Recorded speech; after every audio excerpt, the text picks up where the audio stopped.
Good evening, Mr. Chairman and members of the Judiciary Committee. I would like to just briefly, at this particular time, give an overview on the purpose for this bill. First and foremost, House Bill 7528 purpose is to address the blatant discrimination that has been occurring throughout the state of Rhode Island for a number of years. Discrimination, as many know it, is a subject that is not often discussed or comfortably discussed amongst individuals that find it difficult to be honest and are not perpetrators. The intent, as I said, of this bill is to address the discrimination. Now, discrimination comes in a series of levels, but in the housing area for which this bill addresses, you talk about gentrification that's occurring in many of our communities, and the blatant conversation with regards to folks looking at someone just by virtue of their economic status, by the way they dress, by the number of children they may have, or simply by the color of their skin. Realistically and honestly, I have served with all of yous, and I know that, honestly stating with much respect, that many of you are very uncomfortable talking about discrimination, and especially to someone who deals with it on a daily basis. Just imagine yourself looking for an apartment, having the means to be able to make those payments on a monthly basis, but because of a particular experience you may have had, or your upbringing that you had, you would deprive an individual or family from obtaining a safe, suitable, affordable living apartment or home.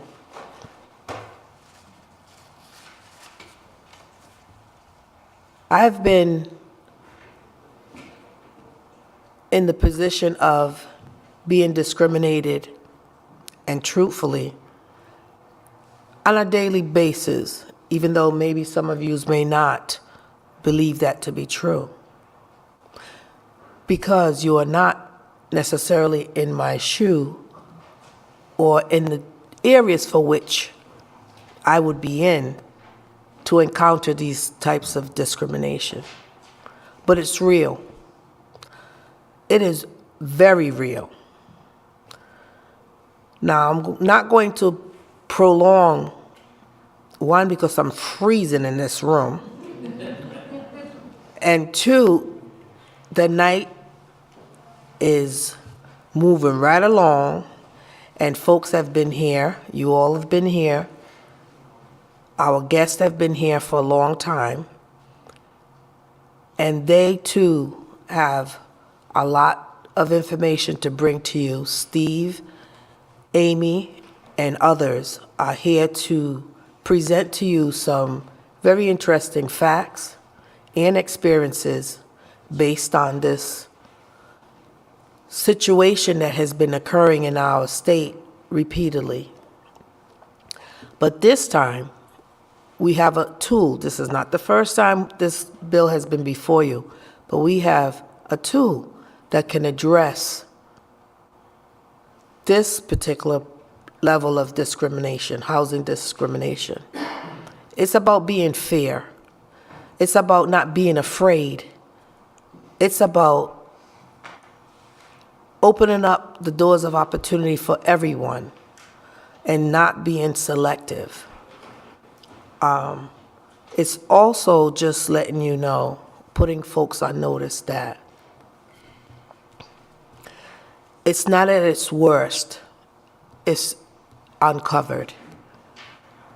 So with that, I gotta get a coat to put on. Do people think it's cold in here? Is it cold in here? What? I'm fine.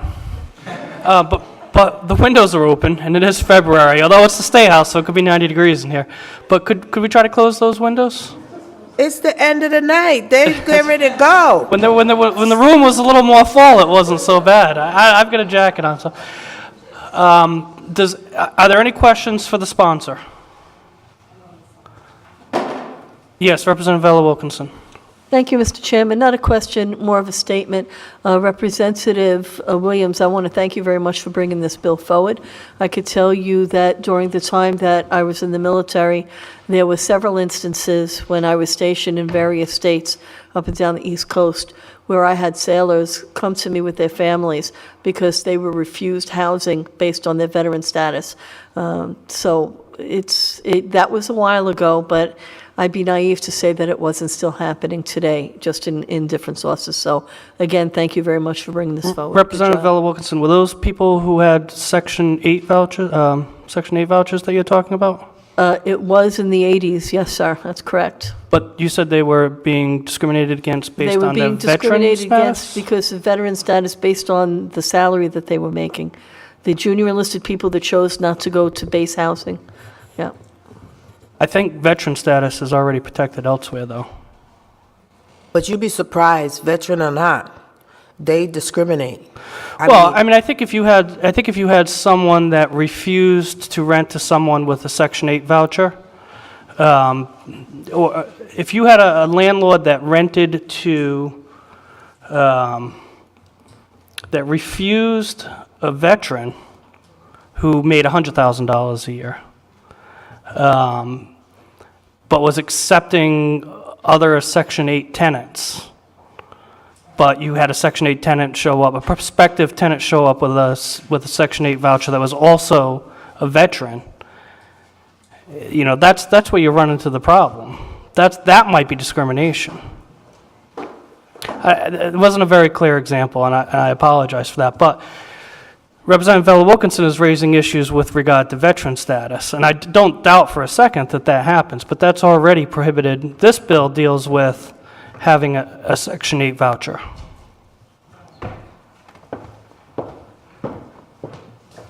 Or So if you have fixed income. so too, if you have a landlord that's taking tenants with Section 8 vouchers that are white, but denying tenants with Section 8 vouchers that are black, then that's discrimination. That's clear discrimination. It's already prohibited.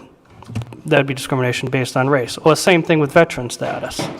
We can agree on that. That would be clear. I don't doubt that it happens. Yeah, it happens every day. Yeah, I don't doubt that it happens, and it's illegal as it should be. But that's not what this bill deals with. Representative Knight. Rep. Williams, thank you for bringing this. I note that last year the Rhode Island Realtors Association opposed this, and this year they support it. So Sorry, go ahead. I'm wondering what changed. They saw the light. I also see that the bill has an exemption for owner-occupied units with 3 units or less. Yes, Steve and Amy will go further into detail with that. But realistically, they saw the light. They saw the issue that was brought before them to say, yes, it's real, and we will address it. So they came on board. It wasn't no arm twisting involved at all. They saw that the merit of the bill and the intention of. That's great. Thank you. And Representative Wilkinson, I think all of us here have heard the saying, "Sticks and stones will break may break your bones, but names will never hurt you. That's not true. Names and statements will hurt you. And to hear, just several months ago at one of my community meetings, an older white woman, she wasn't too old, stood up and made the comment with regards to our neighborhood is getting back to how it used to be. And I'm not interested in any way to commingle with any of you people. Now, she was very serious, and there were only 2 individuals of color at that meeting. That hurt my feeling tremendously. I have to see her because she's a neighbor of mine. But to know her true feelings was very educating to me. But she's not the only one that feels that way. Not at all. So it just further assured me that I need to be more careful, even with my neighbors who I may have thought that they would have been looking out as I would look out for them. But now I know better. So my family, have been in the neighborhood that I still live in longer than her and her family. But she stood up very proud and made her statement.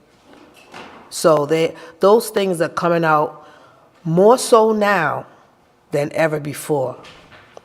So I just say to you all, this is my first testimony before the Judiciary Committee. And sometimes you let me feel a certain kind of way. And I know that I'm going to be before you on several other bills, but this is one that you have to look at. It's real, and it's time for us to address at least discrimination at this level, especially with the short availability or the low availability of low-income apartments, housing that's out there. Having a voucher, a subsidy of some sort to assist you to make ends meet because you're working 2 and 3 jobs and can't afford to pay the enormous rents that some of these apartments and landlords are asking for. Having those vouchers is a tool, an opportunity, a gift in many instances to have a roof over your head, provide shelter for your children, and survive to be able to have the other necessary things for you to care for your family. So with that, I leave it for everyone else here to share with you all their part on this bill. Thank you. Any further questions for the sponsor? Thank you, Representative Williams. All right, why don't we hear from Amy Rayon? And Rep, you mentioned Stephen. Which Stephen are you referring to? He was my old boy. Oh, well, we definitely want to ask him some questions. Stephen Badnays from PHARI? Okay. Bring up a colleague, Sure. Carlos Lopez. And Carlos Lopez from Westerly PHA.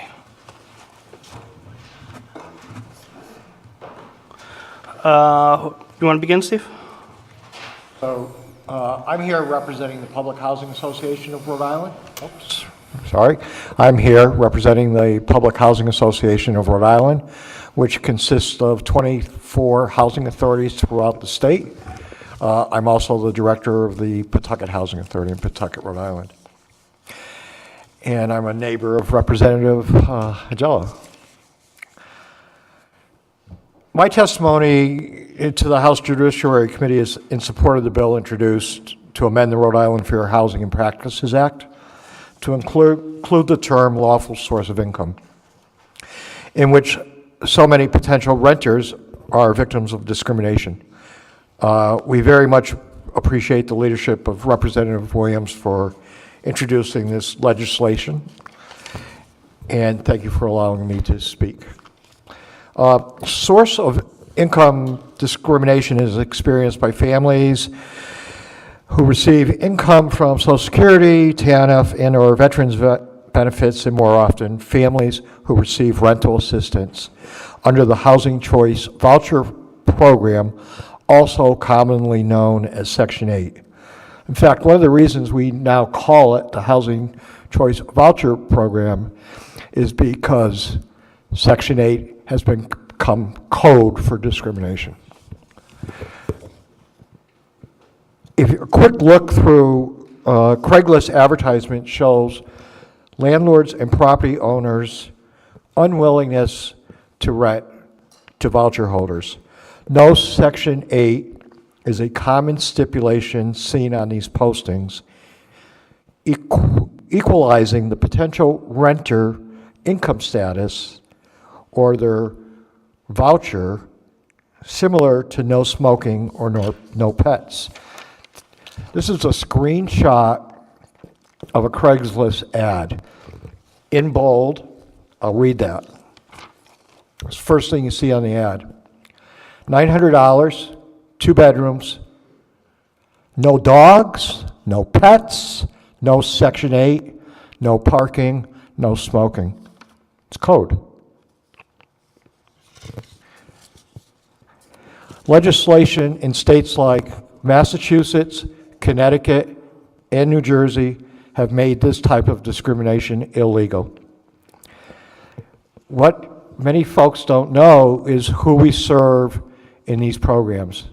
Nationwide, Housing Choice Voucher Program and the Public Housing Program, 85% of those households are elderly, disabled, veterans, and working poor. People who need assistance to survive.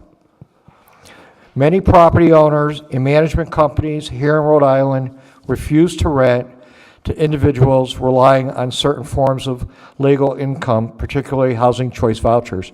In fact, a recent review of Rhode Island Craigslist's and Zillow ads in February showed 86 rental ads, but not for Section 8, and only 39 rental ads accepting Section 8. That's a disgrace in the state. Assisting more than 2.2 million low-income families nationwide and about 1,000 in the state of Rhode Island and 761 at Pawtucket Housing Authority, the Housing Choice Voucher Program is the largest federal housing subsidized program. In fact, its intent initially was to replace the notion of building low-income housing, public housing, with a voucher. It was a Republican program. So you could actually take that subsidy and find your own apartment. The program allows participants to find and pay for market rent apartments in the neighborhood of their choice, putting them closer to employers, schools, stores, and government services. Voucher holders select a home that is in an approved rental price range, and local public housing agencies pay a portion of the rent, with the voucher holder paying the difference.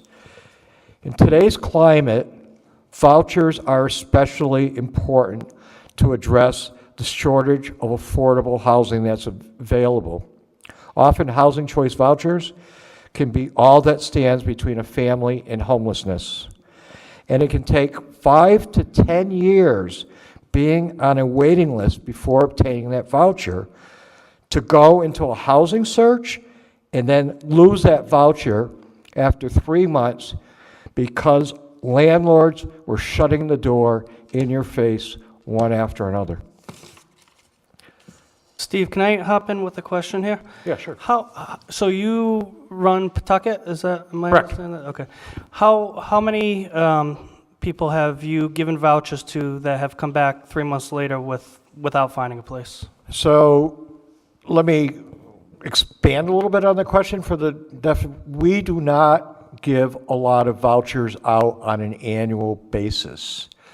So nature of the program, we have budget authority for 750 vouchers. Once those vouchers are leased up, the only time you issue a new voucher is when there's a turnover. So in any given year, we may only be issuing up to 15 vouchers, and you might have about 10% of those vouchers that are experiencing problems. The problem has, So you've had, so about every year, about two people come back to you, and they lose their voucher Yeah. because they weren't able to find a place? yeah, and what I should say about that, it's a growing problem because there's less available units to rent. First thing that I've been in Pawtucket for 9 years, running the Housing Authority. We had a situation in Pawtucket, I would say, for most of my tenure there, where it was easy in a urban community that has a lot of rental stock to find apartments. And the vouchers were very valuable because they were basically pegged at fair market rent. You now have a situation where, because the market is so tight, that there are less available units. You can go, the first time this year that people have actually gone into housing search in Pawtucket and can't find apartments, either because they're not there, there's not enough to find, and also because people are saying no Section 8s. This ad that I just said, that was a landlord in Central Falls. So I think it's a growing problem. And it's not just, I think we've always been concerned about the problem in more suburban communities. It's becoming an increasing problem in urban communities. So if you have a voucher from the Pawtucket Housing Authority, are you limited to finding an apartment in Pawtucket? So the general rule is the first year you get a voucher from the authority, then you look in that community, and after your first year of lease, then that voucher can go mobile. More and more housing authorities are looking at changing their policies, and we've worked with Rhode Island Housing as a housing authority across the state to form a centralized wait list. And I think that we're actually having conversations about having agreements to allow a person to get more choice in moving that voucher around. Okay, so basically, it's not a hard and fast rule, but basically for the first year, you're somewhat tied to the housing authority that you received the voucher from, which in the case of Pawtucket might be limited to Pawtucket, but in the case of Rhode Island Housing is probably broader than that, I'm guessing? Yes. And so your testimony is about 1 or 2 people in Pawtucket every year are losing their voucher because they weren't able to find a place after 30 days. My testimony is really directed to more of the housing. That's my experience in Pawtucket. It's directed more to, a statewide issue, a statewide concern. The Public Housing Association of Rhode Island took an opportunity this year to kind of help lead the way on this legislation. We were not that active in it last year. I think that we've woke up and see the writing on the wall, and we had a near unanimous vote to go forward and support this. And we've been collecting information as housing authorities. That's why my colleague from Westerly is also here to testify. So when was the last time that you can remember in Pawtucket that someone lost their voucher because they were not able to find any apartment that would rent to them? I couldn't tell you that because I don't directly run the program. I'm the director. I'm a voucher administrator, but that's information that we've been trying to collect statewide. We don't have all that information from everybody. Some of it. Yeah, well, I want to ask you to give me all. If you want to give me the information statewide, that's fine. But what I would ask is that the Pawtucket Housing Authority submit a letter to the committee, telling us when the last time someone had a Pawtucket housing voucher and lost it because they were not able to find any rental place. And if you want to give us some historical data about that. Absolutely. That would be good to know. Maybe you can show that it's, on the rise. I'm sorry, I didn't mean to interrupt, please. Just find out where I was. Yeah, take your time. So often it's our sense and feeling, and you can hear it on the street, and I think it's somewhat what Representative Williams was alluded to, is what people say in public and what people say in private. But I hear on the street, we hear in the office that people refuse to rent to voucher holders because they have heard and because they believe inaccurate stereotypes about the households who participate in public assistance programs. And refusing to rent to a housing voucher participant may be nothing more than a proxy for discrimination based on other protected classes, such as race, disability, or familial status. In the submitted written testimony today, you'll find a written letter from a former recipient of a voucher. Her name is Jackie Torres. Jackie's story is a success story. The voucher was essential to her in raising her children and providing her the opportunity to continue a secondary education, and she will receive her bachelor's degree in public administration in May of 2018. And she would have been here to testify tonight, which she probably could have, but she had a class earlier in the evening. I mentioned her success because the ability to have a rental assistance voucher can really open doors for the people on the program. Also, families are denied tenancy because they have a voucher and the family loses the voucher. Housing authorities could begin to risk losing federal dollars because we're measured on our participation rates, and as the rental market tightens, and it'll probably get worse, and we're not building affordable housing, one of the other opportunities for people to get assistance is through the voucher program. And so therefore, we strongly request your support in passing this legislation to prevent families, elderly, veterans on a fixed income or having a voucher from being discriminated against. Thanks. Thank you. Carlos? Sure. Thank you. Sorry, does anyone have any questions for Steve? Yes, Representative Coughlin. Steve, one question. Can any landlord accept Section 8 funds? Can any landlord accept Section 8? Right. Any landlord. So any landlord can accept Section 8. I think that where you may, their unit has to accept a basic housing quality standard, and then the rent that they charge in the unit has to fit within the guidelines. So rents, subsidies for vouchers are pegged at the current fair market rent. Individual housing authorities throughout the state set what's called a payment standard. So you look at what's the market in your, you do a market study in your community. So if the fair market rent for a 3-bedroom is $1,000, and I did a market study in Pawtucket and found that the average rent in Pawtucket was $1,000, and your payment standard would be pegged at $1,000.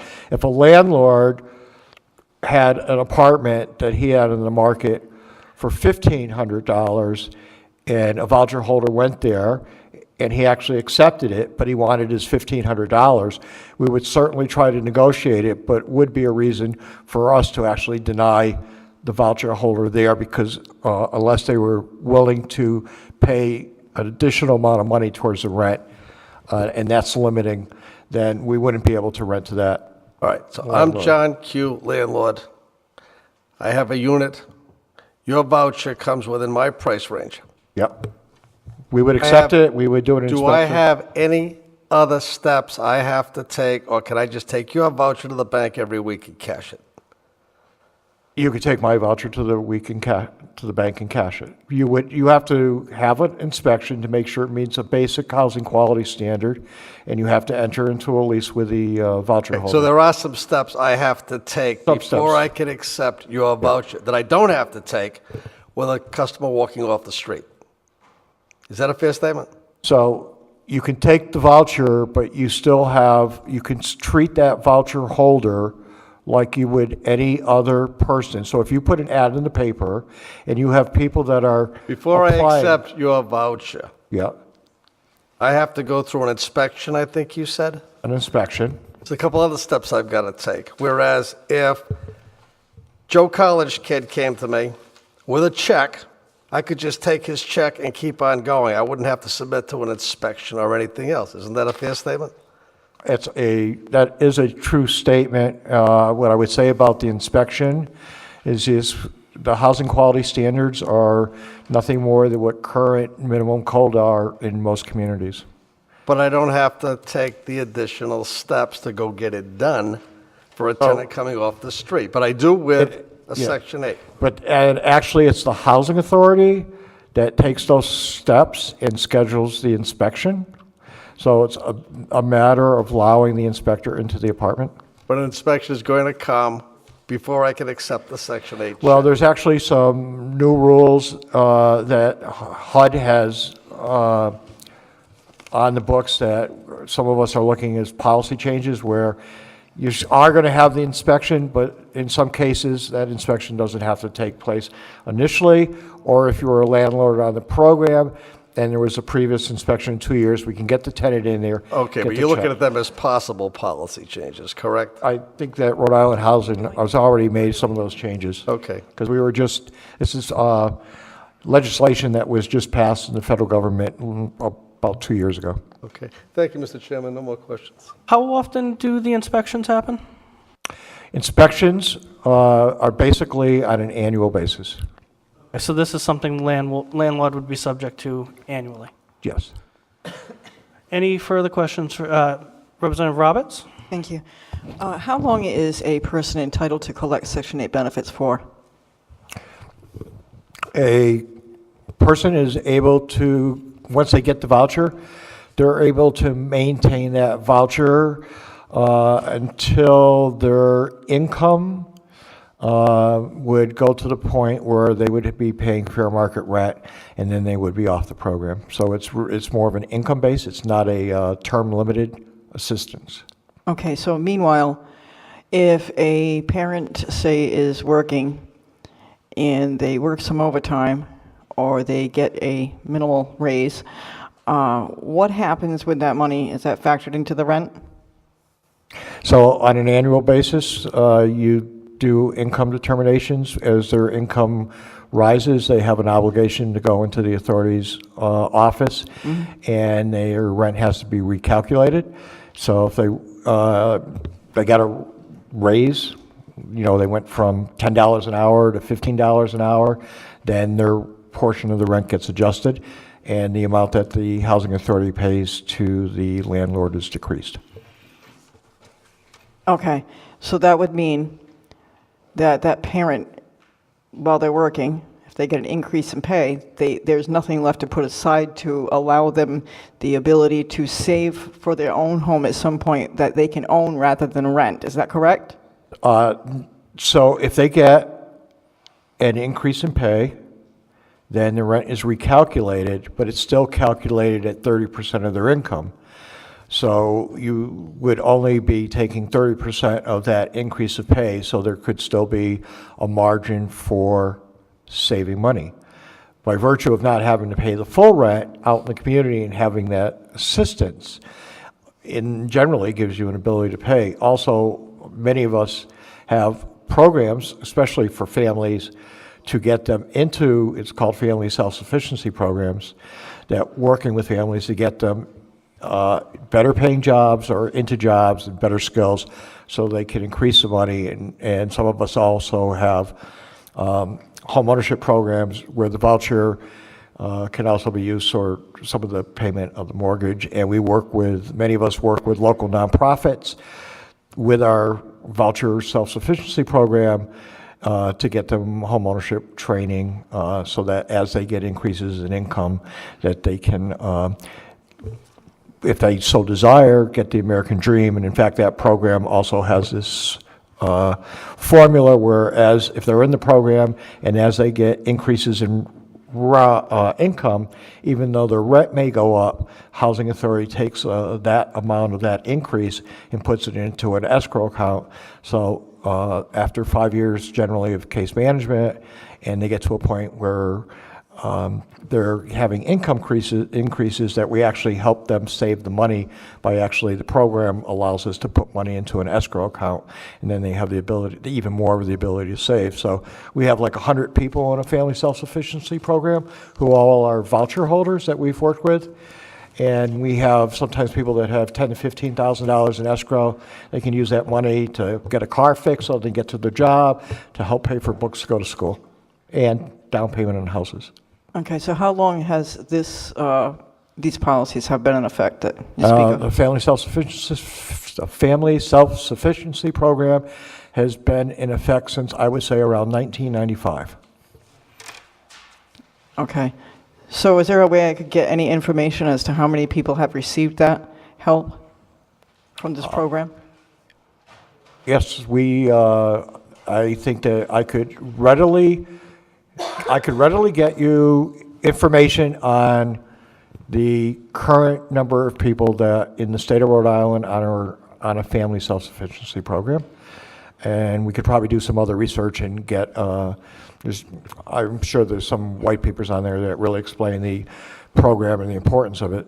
And there's also very good information on one of the Housing Choice Voucher program, as well as the federal public housing program, it has shown that people that are in those programs are more likely to get out of poverty than somebody in a similar neighborhood who doesn't have the housing assistance. That the housing assistance generally stabilizes a family and allows them to work better to get out of poverty.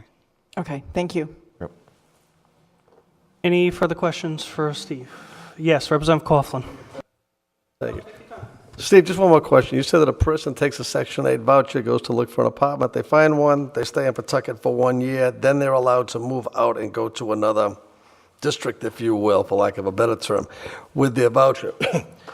Once they leave the Pawtucket district with their voucher, is that still credited against your quota, or do you pick up a new one because of it? Starting to get over my pay grade. So generally, and my colleagues will correct me, if a person exercises their right to move out of the city after a year, Yeah, they go to Providence, for and then they go to Providence, then generally there's either Providence absorbs that voucher and it becomes part of their program, or we continue to maintain that and we pay them a fee. There are different ways of looking at that. So it's a jurisdictional type of thing, and it has to do with a lot of budget authority. So if I was in Providence and I had a lot of budget authority and it was taking me too long to pull off the wait list, then I would start absorbing vouchers from other housing authorities whose vouchers entered into my community. So it's a little mix match on that. I don't know when your budget quota would go up, your budget allotment would go up by 1 then because they left. You don't know when that would take place. Yeah, so your budget authority is based on the number of people that you have under lease, and it depends on how much money you're throwing out the door, you're putting out the door to support those households. So it's a formula driven, and it's not none of these are always clear-cut answers on these programs. Okay, thank you. No more questions, Mr. Chairman. Representative Ella Wilkinson. Thank you, Mr. Chairman. If you have a tenant that has gone to a dwelling with the Section 8 housing, and the tenant becomes not a tenant in good standing, they're performing some type of bad actors as a tenant, what recourse does the landlord have? So private landlords have the same recourse that they have with any other resident, and that is to take them to court and proceed with an eviction. And depending on the type of offense, that person is most likely also going to lose their rental assistance. So there's pretty good reasons to be a good resident, and especially if you've got a voucher and you're never going to get that voucher again. And then, may I have follow-up? Oh, please. Thank you. And so if you do have a tenant who has a Section 8 voucher, and it's based on what their income currently is, and they lose their position, or they lose hours, does Section 8, does housing make up that difference so that they can still maintain paying their rent? So if the income was decreased, If the income, yeah, sure, the individual is working in the retail industry, and the hours are decreased, we know that happens. so it's similar to what happens when income increases. So if a voucher holder had income and it was decreased for any reason, or they became unemployed, then they come back into the office and they have their income redetermined. And then the portion that they pay the landlord is readjusted, and the portion that the housing authority pays the landlord goes up. How long does that typically take?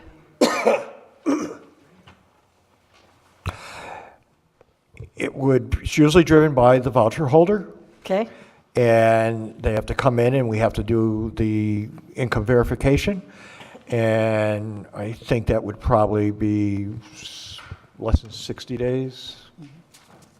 And then would the housing authority have the ability to provide thank you, any of the lost rent to the landlord in arrears? Or how does that work if there's a gap?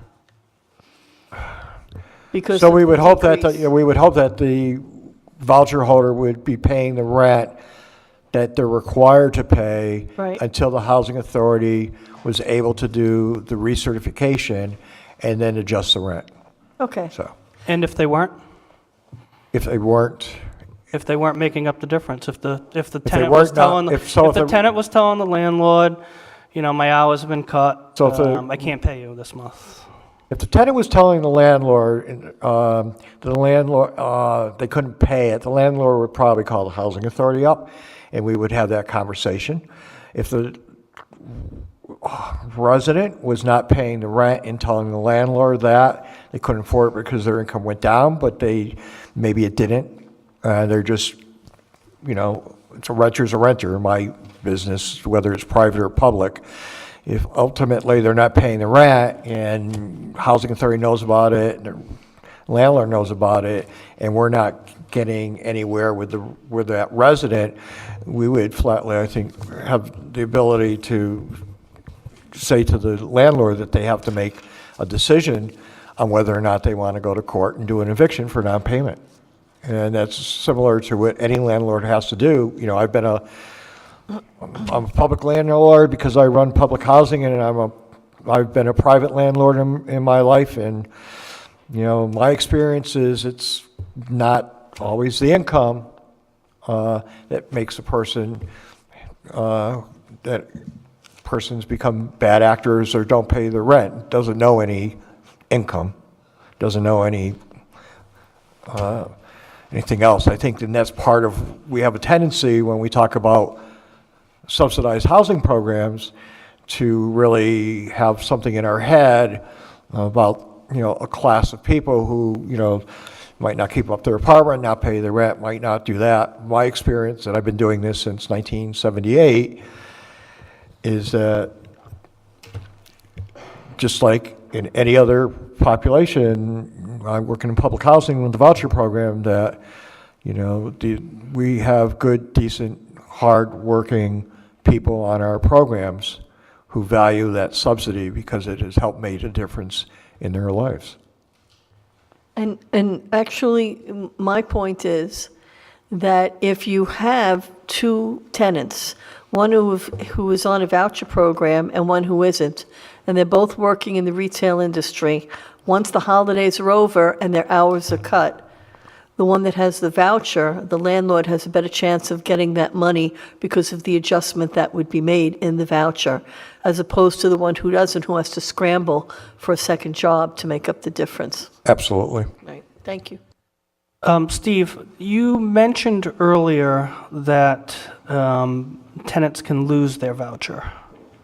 What are the sorts of circumstances by which a tenant could lose the voucher? The biggest would be if they committed a crime that in our policies said that we could, there's certain acts where we can pull a voucher. So if What are those if acts? somebody was convicted of selling drugs, we could pull the voucher. We'd have to go through a process, but we could pull the voucher. Do you have to wait until they're convicted? You should wait for convictions. There's been Should or must? I'm going to say you should, but it depends on your policy. We've changed policies based on recommendations from the federal government. The federal government has made recommendations on folks changing their policies on how you house people and how you evict people and what you do for crimes, and you have to give everybody due process. And we actually give, I think we have three-tier due process step. There used to be years ago where you could make decisions based on evidence of an arrest. But with a lot of the social justice and justice reform, there's a need to really make sure that you're looking at convictions more than just arrests. So we have criminal behavior. How about mere drug use? No crime charged.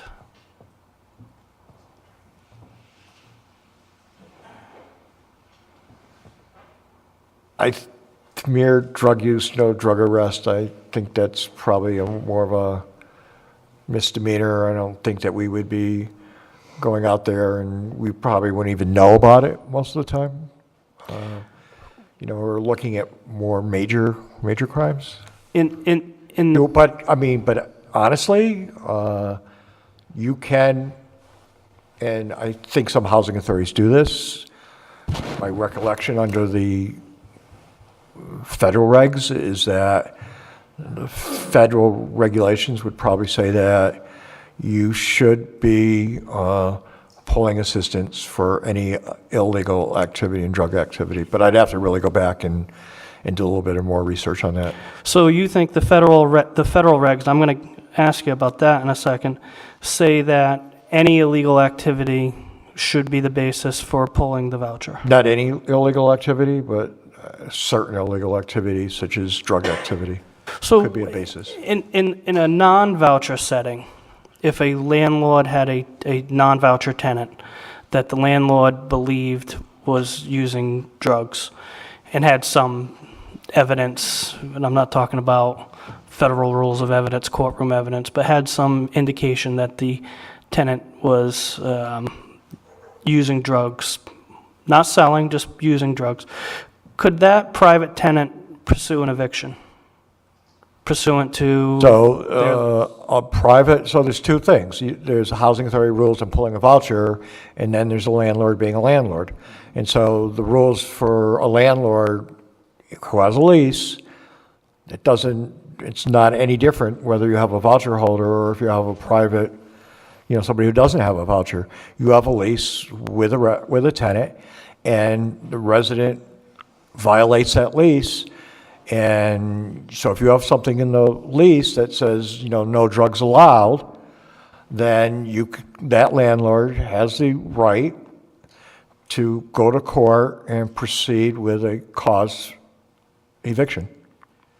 Okay, so you mentioned, and if in that circumstance, would the housing program be involved in the eviction? No, right? No.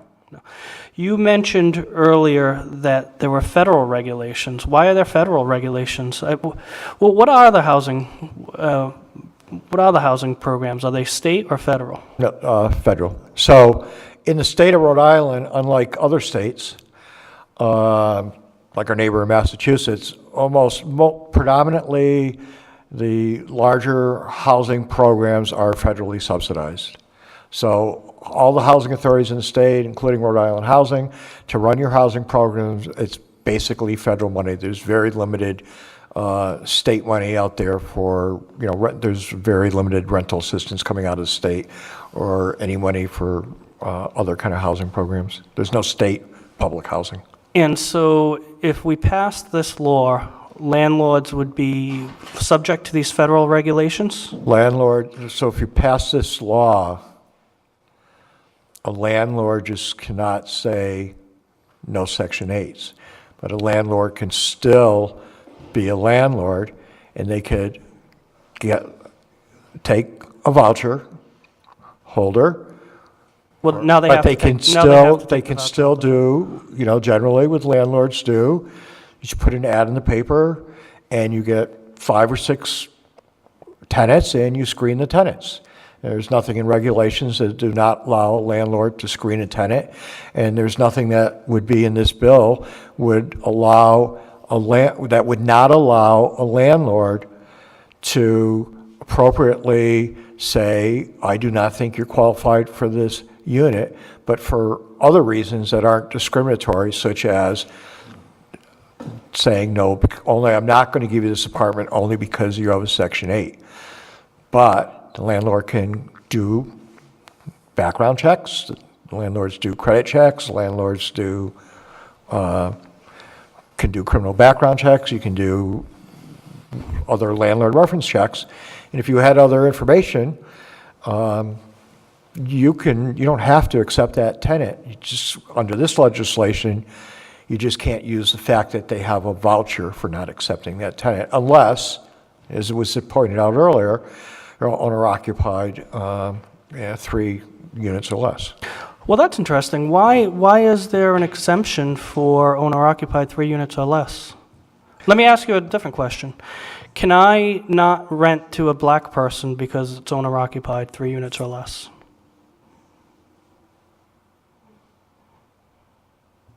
I would say no. Right. The answer is no, as it should be. So why can I, if it's discrimination to these vouchers, not taking these vouchers is discrimination, why are we saying that you can discriminate if you live there? I think that last year there was 2 bills. There was a House version and there was a Senate version that came, I think, a little bit later, and I think that it was important to, I think there was some pushback. I wasn't involved last year, or Amy might be able to speak better to this, but I think there was a little pushback from both the bankers and the real estate association, and sometimes in life you have to figure a compromise to get something moved forward, and I think that the compromise with the Realtors Association was that it wasn't going to affect basically what you would call the mom and pop of the world. So let's get back for a second to some of the other activities that might cause a tenant to lose a voucher. So we talked about criminal activity, and we talked about perhaps criminal activity with maybe like some drug use. What other types of activity could cause someone to lose a voucher? Not providing accurate information on income. So not disclosing income. And by the way, we're asking Steve a lot of questions. If Charles, if anybody wants to, any of these Hurry questions. my brain. Not, yeah. So it's. To answer your question, Chairman, by the way. What other situations happen, Carlos? Non-compliance with the program, as stated, it's a federal program. They are required to report their income once a year. We vet that in order to calculate accurate rental amounts. So that would be another cause why they would lose their voucher, so they have to comply with the program. They have obligations as participants of the program to meet certain reporting requirements. So there are several reasons why they can lose that voucher. We work as public housing directors with each one of our residents so they can retain their voucher, but more importantly, move on to a self-sustaining situation. That requires a lot of work. That requires a lot of partnerships with area organizations, community activists. That also requires work with many town halls, requires work through a resident service coordinators for those particular housing authorities who are fortunate to have one.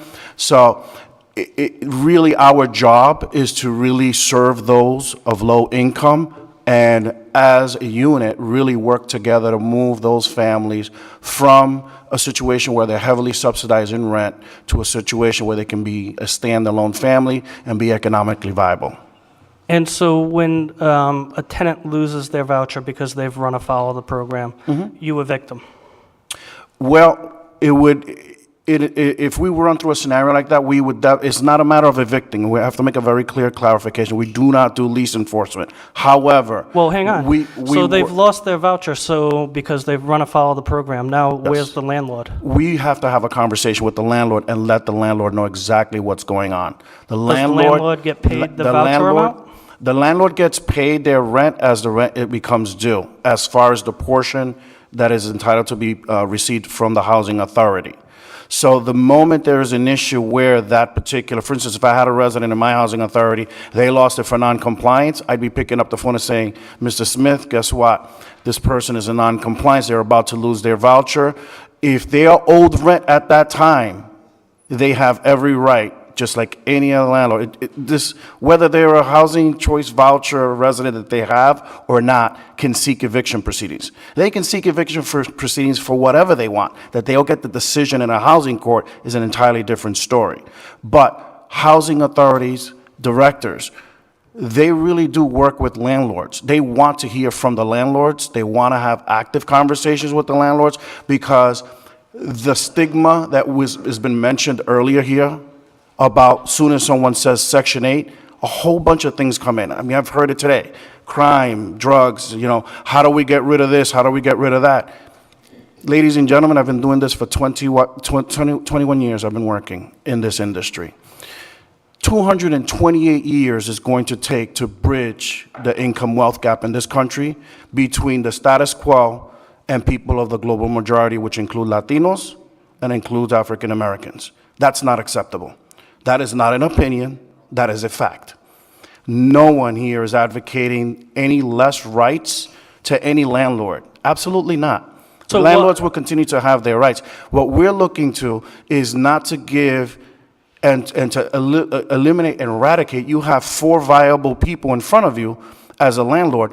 Pick the best resident that you think has the best references, but hold them to an equal standard, and do not disqualify the individual who happens to be holding a voucher because either they have a voucher or their income is SSI or their income is transitional assistance, whatever that is. Yeah, I understand that, but I just want to make sure I understand the sequence of events. So you, as a landlord, you can't discriminate against a voucher, so you take the voucher.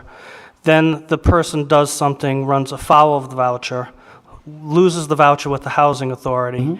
Now you as a landlord are not receiving the voucher money, and it's up to the landlord to evict them. Okay, let's. Is that right or not? Let's put the scenario in real time. Each landlord is paid their rent as it becomes due. So for instance, right now we're at the end of February. Landlords that are due their rents on March 1st will get their rent.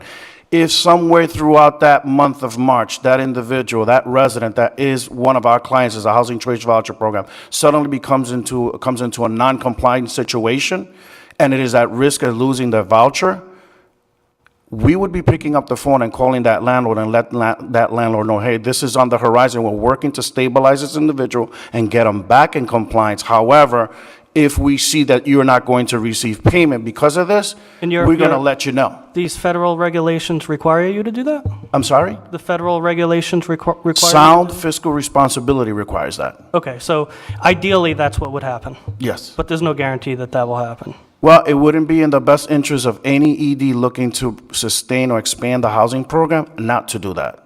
Okay. Well, we'll have a private conversation. Representative Filippi. What economic reasons would cause landlords to not want to accept Section 8 housing?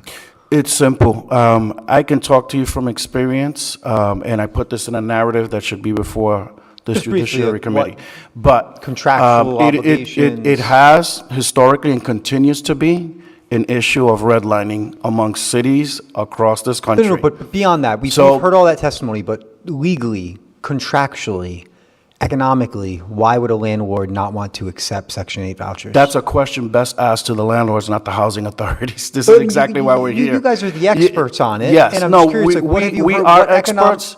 We are experts, but I would like to answer your question. That question I just mentioned is a question best asked to the landlords, and for this simple reason, and this simple reason only.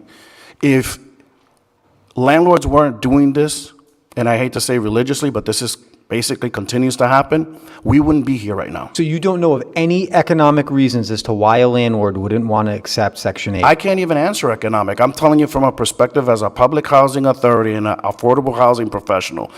I will tell you, when we are working with our families to help them stabilize, and we get them into a situation where we're getting them out of shelters. It's just a simple question. No, I understand, but I'm trying to answer it. So if you still want to add, I'll be happy to. Carlos, let me. I would actually say that there is an economic benefit to taking the voucher because you're getting a guaranteed portion of your rent every month. If you're a landlord and Unless the tenant loses the voucher, correct? unless the tenant loses the voucher, which is far and few between. Are you aware of any HUD standards that are in excess of any local building codes? No. No. Carlos, you are in Westerly, correct? Yes. So pretty upscale neighborhood. Absolutely. I don't know, Steve said he doesn't deal directly with, I don't want to mischaracterize what you said, but are you on the same level as Steve? So my question to you is, when was the last time someone had a Westerly voucher and lost the voucher because they couldn't find a place to rent? It's a great question, Chairman, and I will tell you that prior to coming here, I did have a conversation with my Section 8 coordinator, which is the individual responsible for processing that portion of the program. And she had mentioned at least 3 people we had out in Westerly that either ported out to another housing authority because they were facing these issues in the town of Westerly. This is something that's public information. You can Google the papers. This is a continual issue about affordability requirements, but we had 3 of them on our housing authority. Carlos, when a tenant, take us through the process of a landlord accepting the voucher and the paperwork that's involved. Sure. So an individual is awarded a Housing Choice Voucher. They have X amount of time to go ahead and find a place. Once they find a landlord, they come. They generally come in very quick, say, hey, listen, I have a place to live. We want to reach out to the landlord. We want to get an inspector there as soon as possible. They are not looking for anything different than city and code would be looking for. We want to make sure it's safe, it's habitable, and it is, because it's HUD funding, we're required that it's a place that's a decent place to live. Once that inspection has taken place, we then go ahead and draw up a contract where both the landlord and the resident are very clear on what portion the landlord should be expecting from the housing authority, as well as what portion that resident is going to be responsible for. The landlord gets a copy of that lease. We keep a copy in the office. They understand the covenants of that lease before they sign it. We go ahead and sign it, and the only thing that happens after that is that landlord has to subject themselves to a yearly inspection and make sure that, there's not a 12-foot hole in the wall or windows are falling out. But basically, that's it. So there's a contract. Yes, that contract is a lease. Is it just the lease? Yes, That's all there is a lease? there is a lease, yes. Is there a contract with HUD? Well, the contract are with the housing authorities because of the federal funding that's Yeah. received. Yes. Do you have copies of those? No. Could you please provide, not anyone's name or anything like that, but just a blank, any paperwork that a landlord On HUD Landlord clip- must sign it, right? Sure, yeah. Must sign it? There is, this is public information, HUD clips, the HUD model lease. You pull that, that's the lease. So a landlord that's accepting a voucher, and let's not talk about, a landlord that didn't want to be in the program, but because we passed this bill was forced into the program. Well, I don't know, let's talk about that landlord. So they're forced into the program. Now they're forced to sign a contract with HUD? No one is forced into any program. Please clarify that for me, because you're talking about that it's What if a person imposed- doesn't want to take a tenant with a voucher? Why wouldn't they? I guess Because they don't want to sign a contract with the federal government. well, this is exactly why we're here. Well, let me tell you why. No, Yes. you asked a question. It's a Yes. fair question. Yeah. And I think it has a fair answer, and that's what I want to get out there. So let's talk about reasons people can lose vouchers. Could someone lose a voucher, take for a person? That single person is living in the voucher and they're making $15,000 a year, and their voucher's based on that income. They meet someone, that other person starts living there, that person makes $30,000. What happens? I'm sorry, can you repeat that again? Yeah. And by the way, I must say something in parentheses. I have a hearing impairment. That's why I'm asking you. I'm sorry. So if you That's don't, okay. if you don't understand, then please, I don't. Do tenants or can tenants lose their voucher because of a change in in the people living in a household? No, it's always going to be income-based at the 30% level. Go ahead, Steve. Unreported, if somebody did not report an addition to their household, and that person, well, first, they have to report any additions to their household to the authority, and they have to report the corresponding income.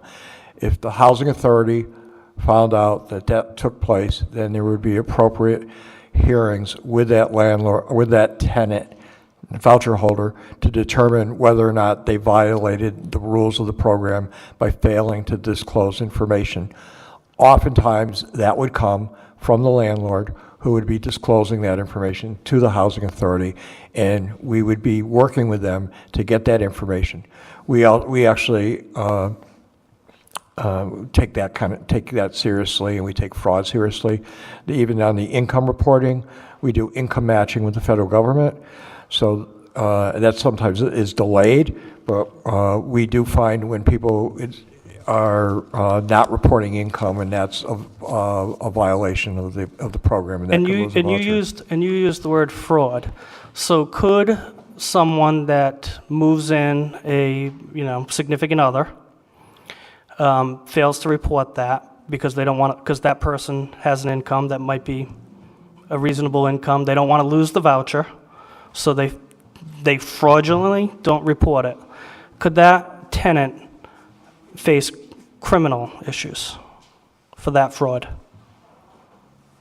Carlos, you're nodding yes. Yeah. Okay, now let me ask another question. Well, can I answer your first question first, sure. please? Because I know I don't want to stack it here. I'm trying to keep track. But yes, to answer that, they can be charged.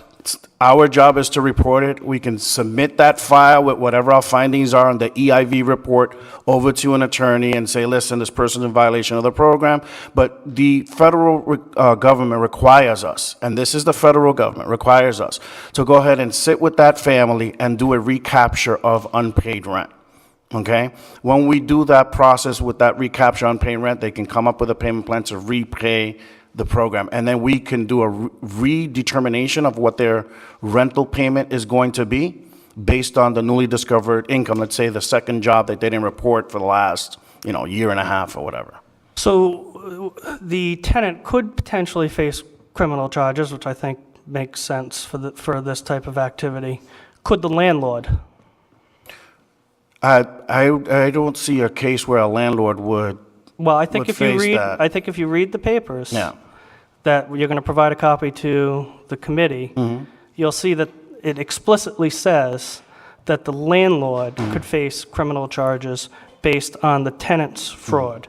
If the Well- landlord knows about it. Yes, that's the key. If If the- the landlord knows about it, but So how's the land- if the landlord says, for instance, I rented this apartment to Mrs. Smith, and she's got 3 kids, where did these other 2 older men come from, or this other man and this other woman, those are illegal occupants? They're in violation of a lease, whether it's a HUD lease or whether it's a regular lease, there's an illegal occupant. That landlord has every right to go ahead and start an eviction proceeding, or in our case, even report it to the agency and say, hey, listen, I didn't know that this person was living here. We got evidence, they're receiving mail, and we will take it from there and have a formal conference with that resident and do our due diligence to follow that through. There's no doubt that a private landlord not in the voucher program who became aware that some new person had been moved in that could be a violation, depending on how the lease was written, could be a violation of the lease, and they could seek to evict them for that, although it's highly unlikely that they would do so if the person that got moved in was making an additional income and the rent was getting paid. We can't take away from, not only that, I'll do one better. But hang on, If well, that let me, land- if let me- that let me landlord- finish, hang on, Nicholas, I'll let you talk, but let me finish my question. In that private, non-voucher situation, would the landlord be facing potential criminal prosecution for I that? will tell you this much, like I said, if that landlord turns around and turns a blind eye, this is exactly what we're talking about. You have a an individual holding a voucher that's a federally subsidized individual in your apartment. You're turning a blind eye.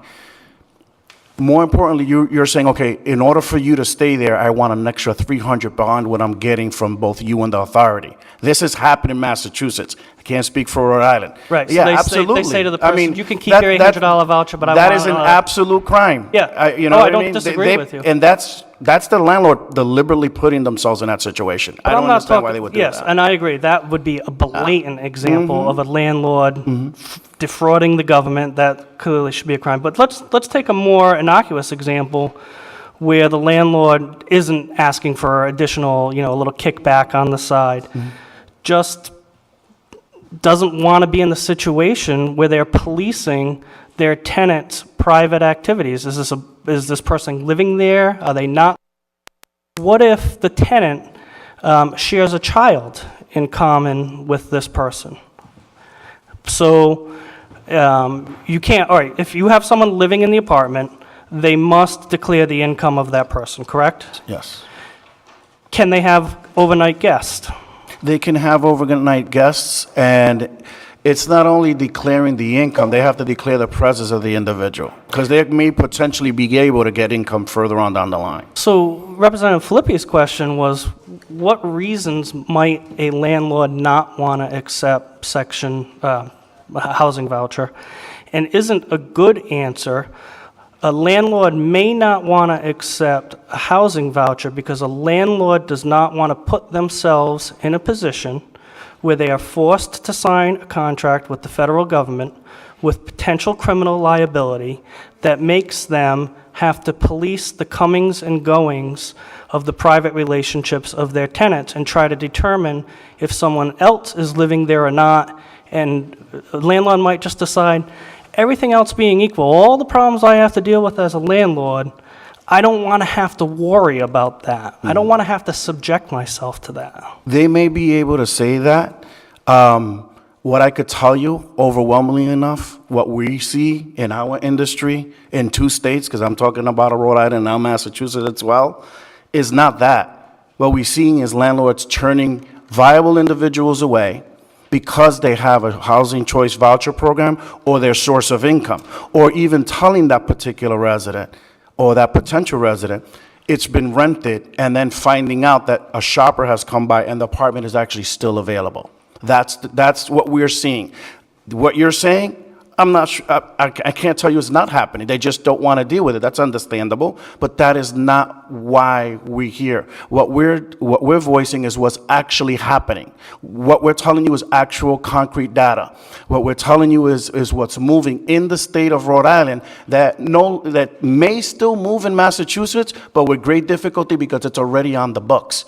I would like to tell you, and I would like to also submit to this committee, I'm passionate about what I'm saying and about what I do, because in 1996, I personally experienced this.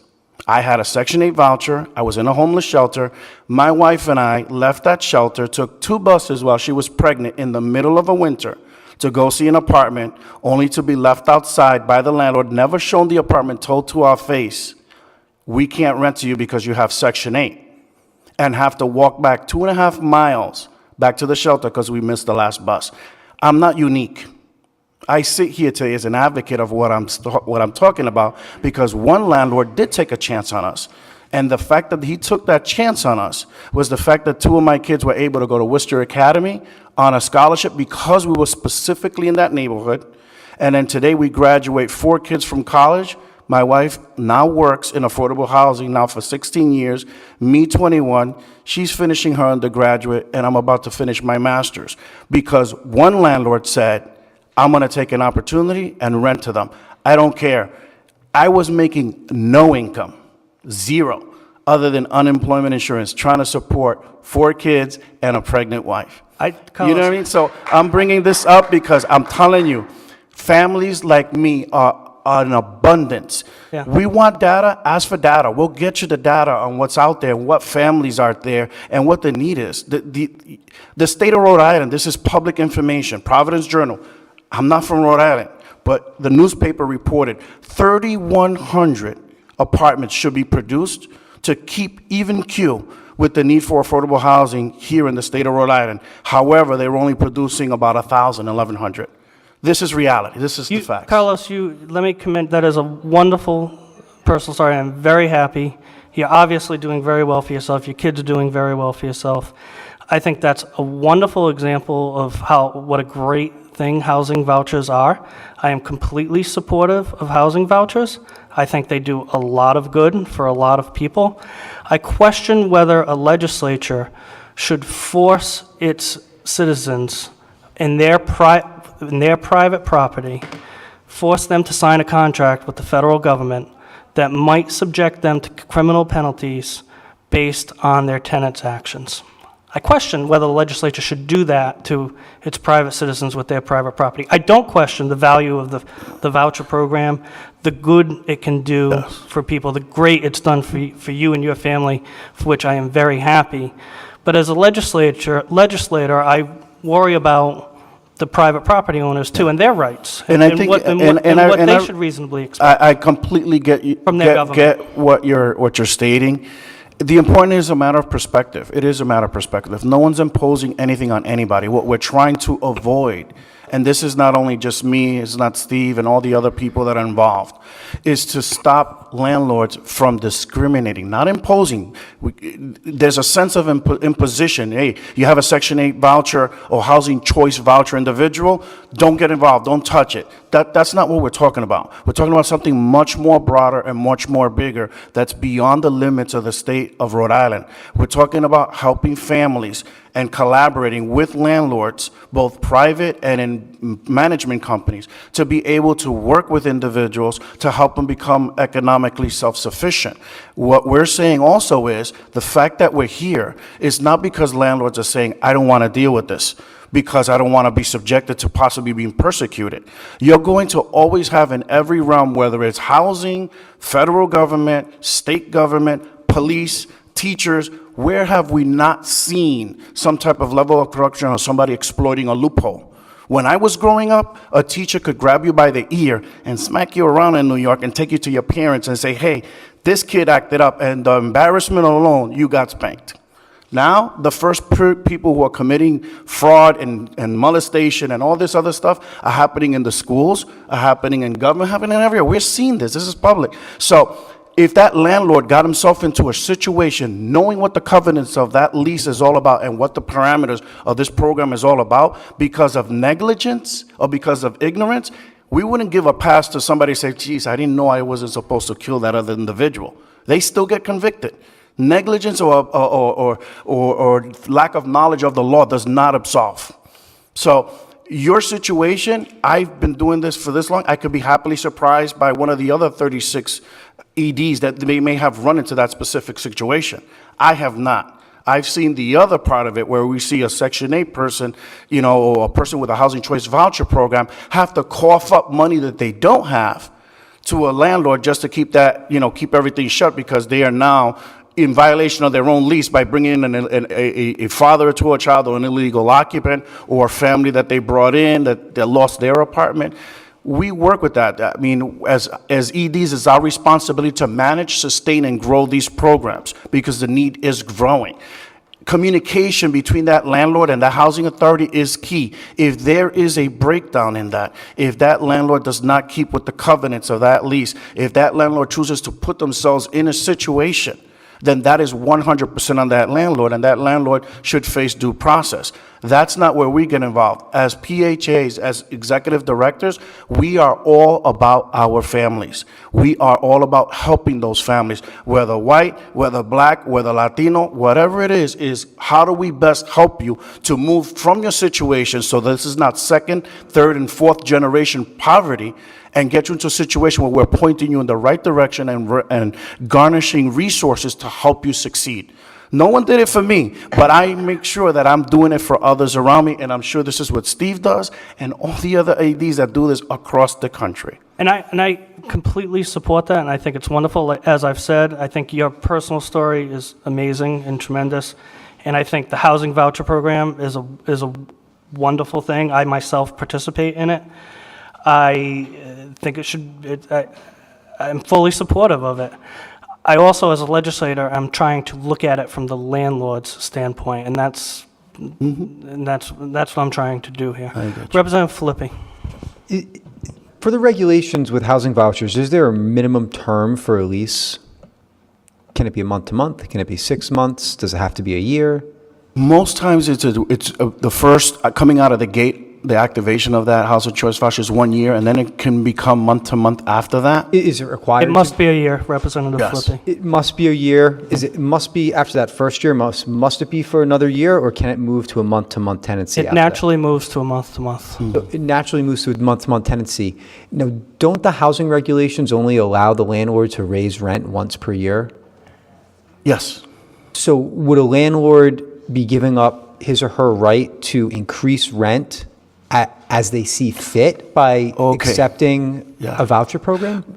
And that's a great question. So for instance, let's say they happen to raise that rent $50 above the cap. This is what we're talking about. If the housing authority cannot pay beyond what that raised rent is, then that landlord has every right to terminate that lease. And we would have to work with that family to go ahead and help that family situated somewhere else. He has that right. They'd never lose their rights at all. So when it talks about HUD must approve rent increases, is that only to maintain the housing voucher? So suppose there's an area that is really up and coming and someone wants to raise rent to make it comparable to the surrounding apartments. Could HUD restrict their ability to raise rent? Absolutely not. No. They wouldn't do that anywhere in the country. A private landlord could say, okay, I just raised my rent $1,500. I mean, it would be crazy considering the rents are coming up about 30% across the country, and there is a shortage, as it was stated earlier, of affordable housing. But if that landlord was committed to do that, they're doing nothing wrong. But that the housing authority will be able to pay that $1,500 increase, the likelihood is no.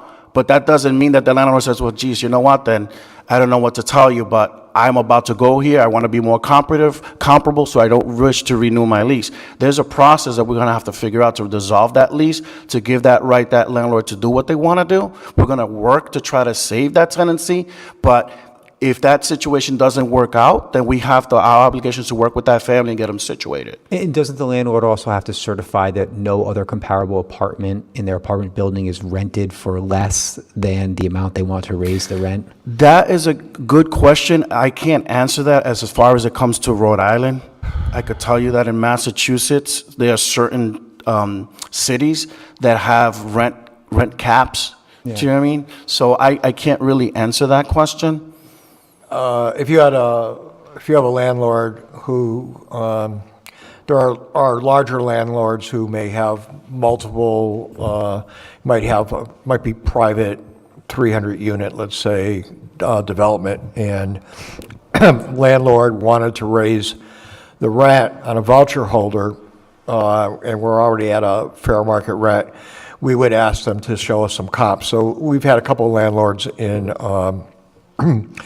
Pawtucket where they've said, oh, you know, that we actually need more rent, and we say, okay, well, let's do a comp, and let's see what rent you're getting from non-voucher holders, and then once you do the comp shows that they're entitled to a rent increase. What you can't let happen is the voucher can't drive the program. So when the voucher program was in its infancy stages, the voucher program used to drive the rents.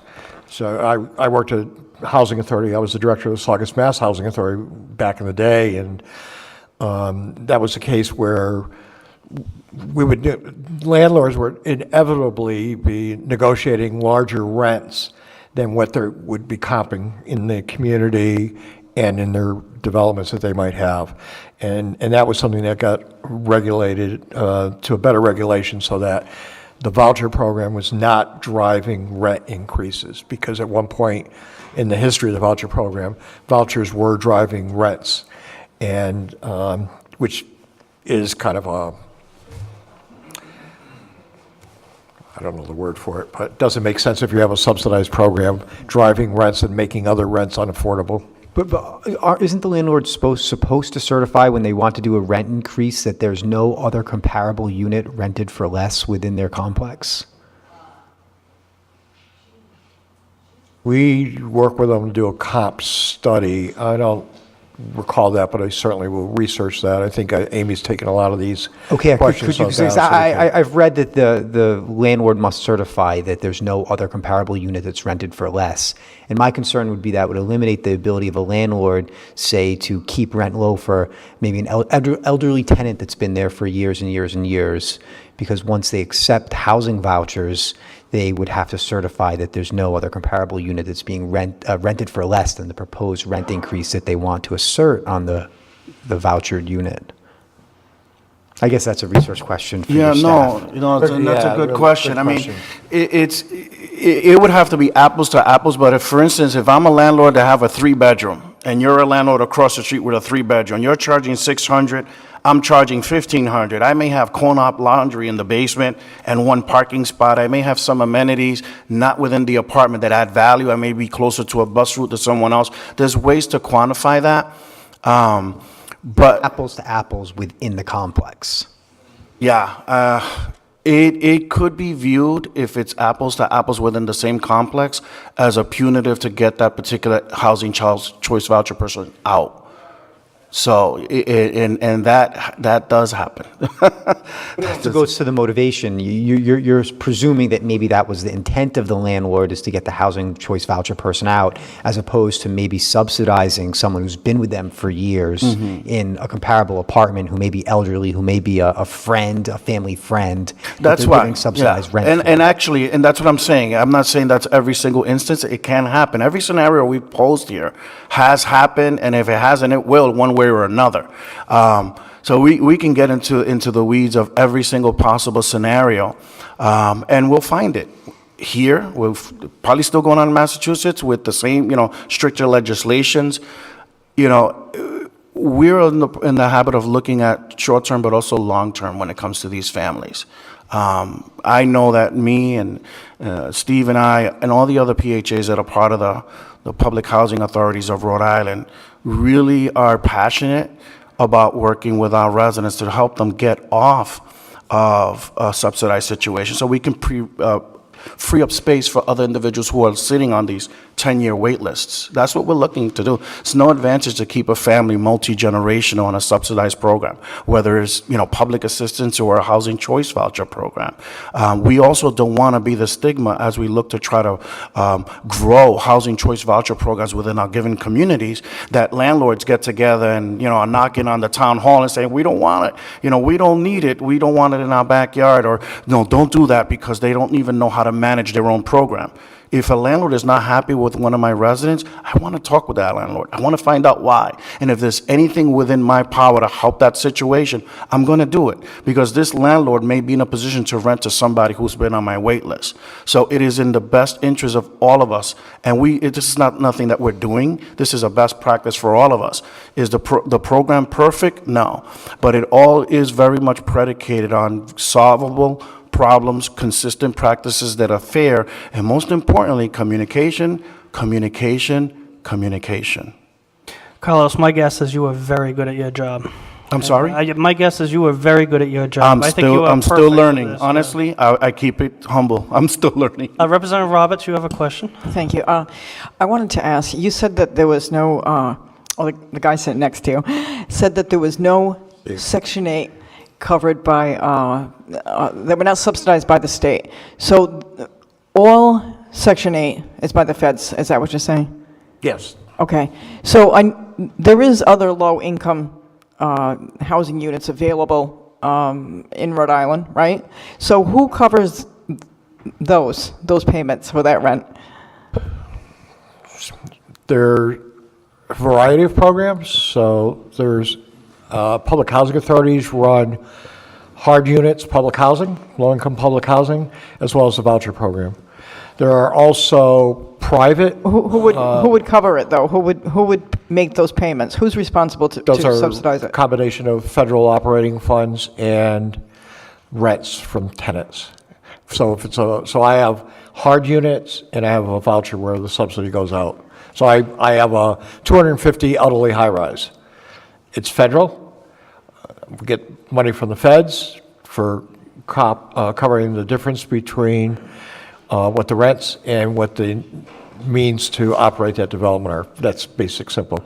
There are also equally large to public housing units. There are private subsidized where private landlords, the property advisory groups of the world who run Section 8 housing. They have HAP contracts with the federal government. The HAP is tied right to those projects. There are multiple programs that Rhode Island Housing has been involved in where different schemes, tax credit properties. So tax credits are other forms of subsidy.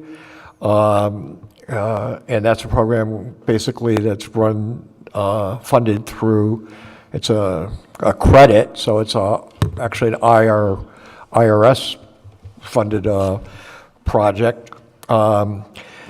There are some state rental assistance and some state supportive housing programs, but very limiting. I don't know if I'm missing anything.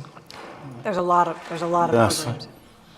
They're all through federal funding coming from HUD, and that's Washington. How they make it to the various states. For instance, in Massachusetts, we have a hybrid. We have state public housing as well as federal.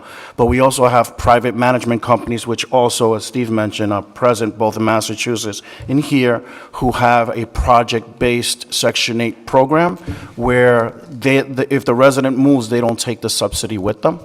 So but to answer your question in simplistic forms, they all funnel back to the Department of Housing and Urban Development. Okay, so no matter what, it just goes back to the feds either way.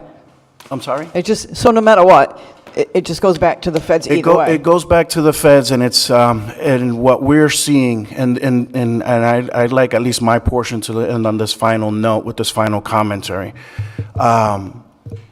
Even though we have all these different types of programs in the state of Massachusetts as well as Rhode Island in terms of providing subsidized housing for individuals, the shortage is getting even bigger and bigger and bigger every day.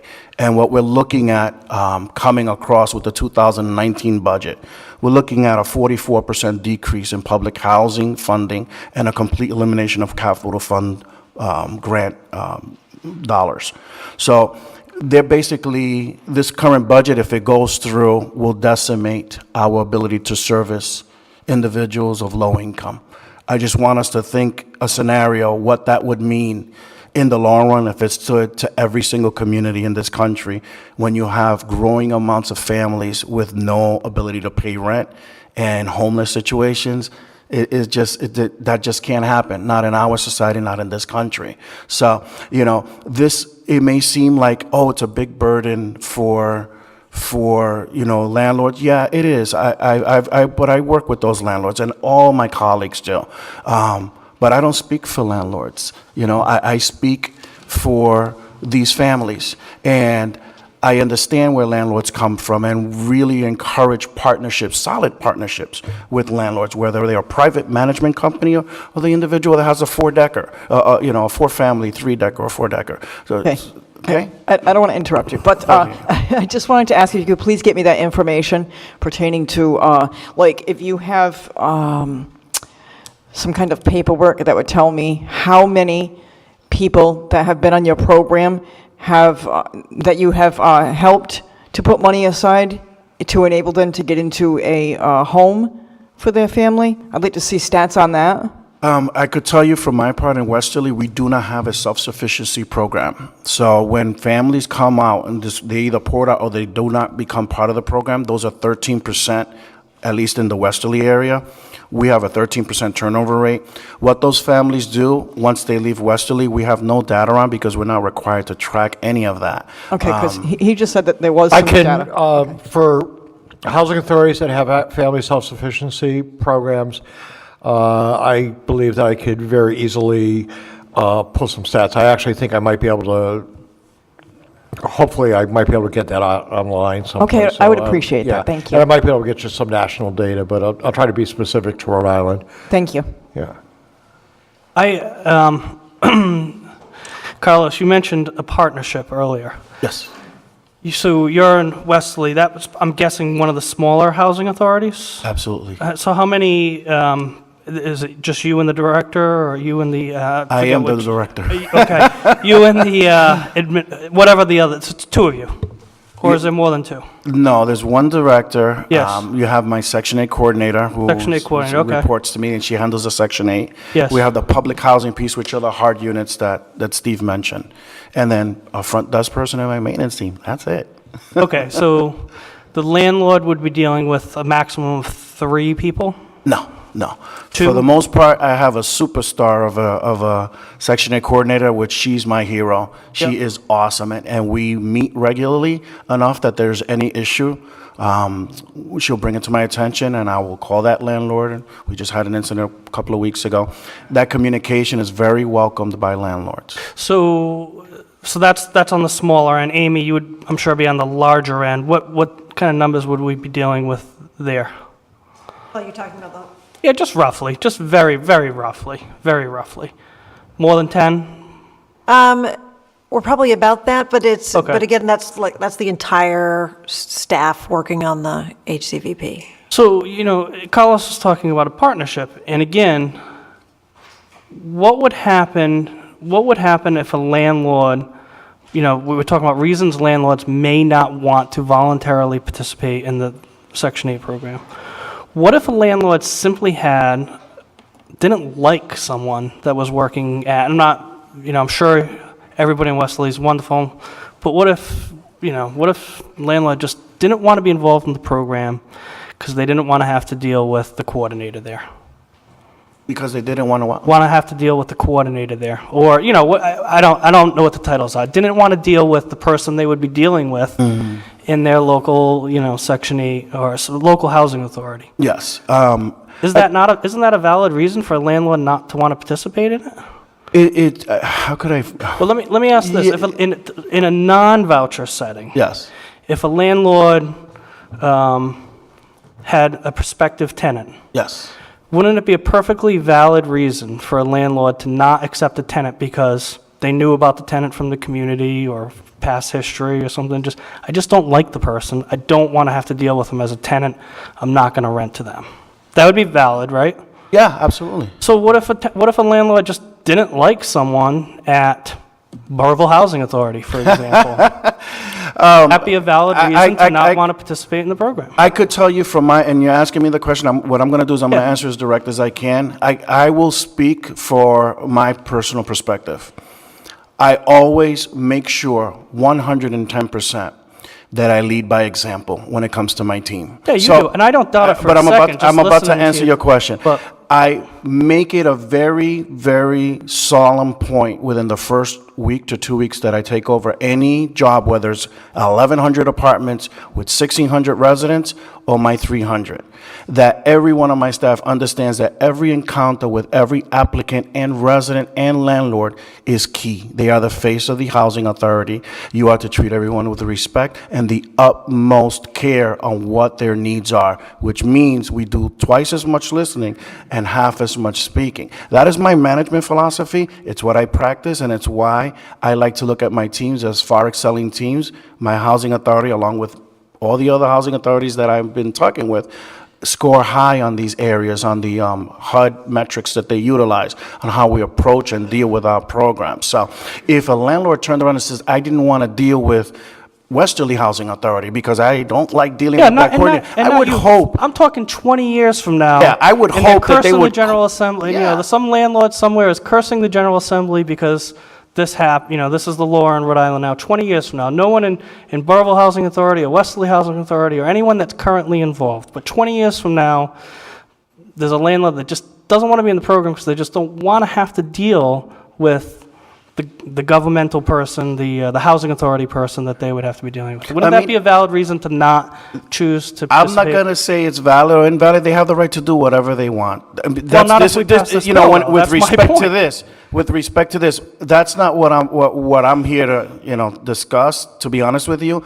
I'm here discussing, as we've been going through all these points, is to avoid discrimination against people because of their source of income and/or because they hold a housing choice voucher program. If a landlord decided, I don't want to rent because there's a negative interaction or I'm not vibing with this individual, I would hope that they wouldn't voice that because they potentially are putting themselves in a situation.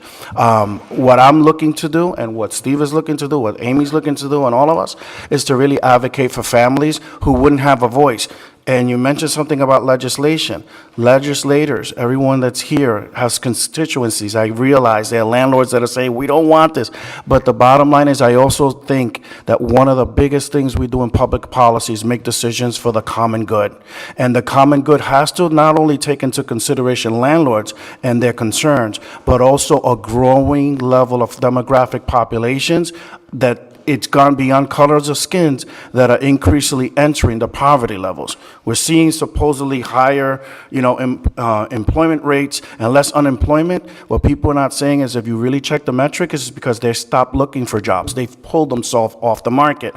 These are individuals receiving no income. So we are here advocating for individuals saying, listen, we want to work. We want to come before this House. We want to come before the representatives, this Judiciary Committee, say, please help us out to help these families. That's what we're looking for. And the way to do that is at least let's not have a landlord turn somebody away because they have a voucher or because they say, I don't have any income. You know what I mean? I'm receiving, public assistance. I'm receiving child support. We don't want a landlord to say, well, I'm sorry, you can't live here. I was hoping you made more money. If the rent can be paid and that voucher can cover that landlord's rent, we want to make sure that that landlord at least doesn't turn away that individual solely because of their source of income or they have a voucher. You mentioned earlier that under if I get this wrong, please correct me, under the current proposed federal budget, this program could take a hit. All public housing programs across the country, yes. Yes. Would a landlord be justified to say, again, we're back to Representative Filippi's question, why might a landlord not want to participate in the housing voucher program? Might a landlord say, I don't want to get involved in a program that in this federal climate is going to get cut, and then I'm left with a tenant? And again, the key word that you mentioned earlier is potential. We all know that once a bill is written, and case in point, it doesn't get finalized in its first draft. We expect I hope that it's not cut. So, I'm not, again, I support the program. I think it's a good program. Your family is a shining example of why this is a good idea and how it can work. But we're talking about, you talk about legislatures. And I agreed 100% with all the things you said, should worry about the public good.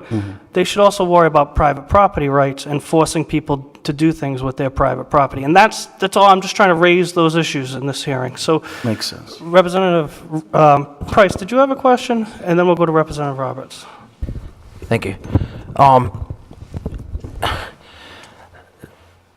Just suppose someone just doesn't want to get into a program, with the government, like the chairman said. Because I know people that they won't accept grant money to fix up their homes because they just don't want any money from the government. They don't want to have any.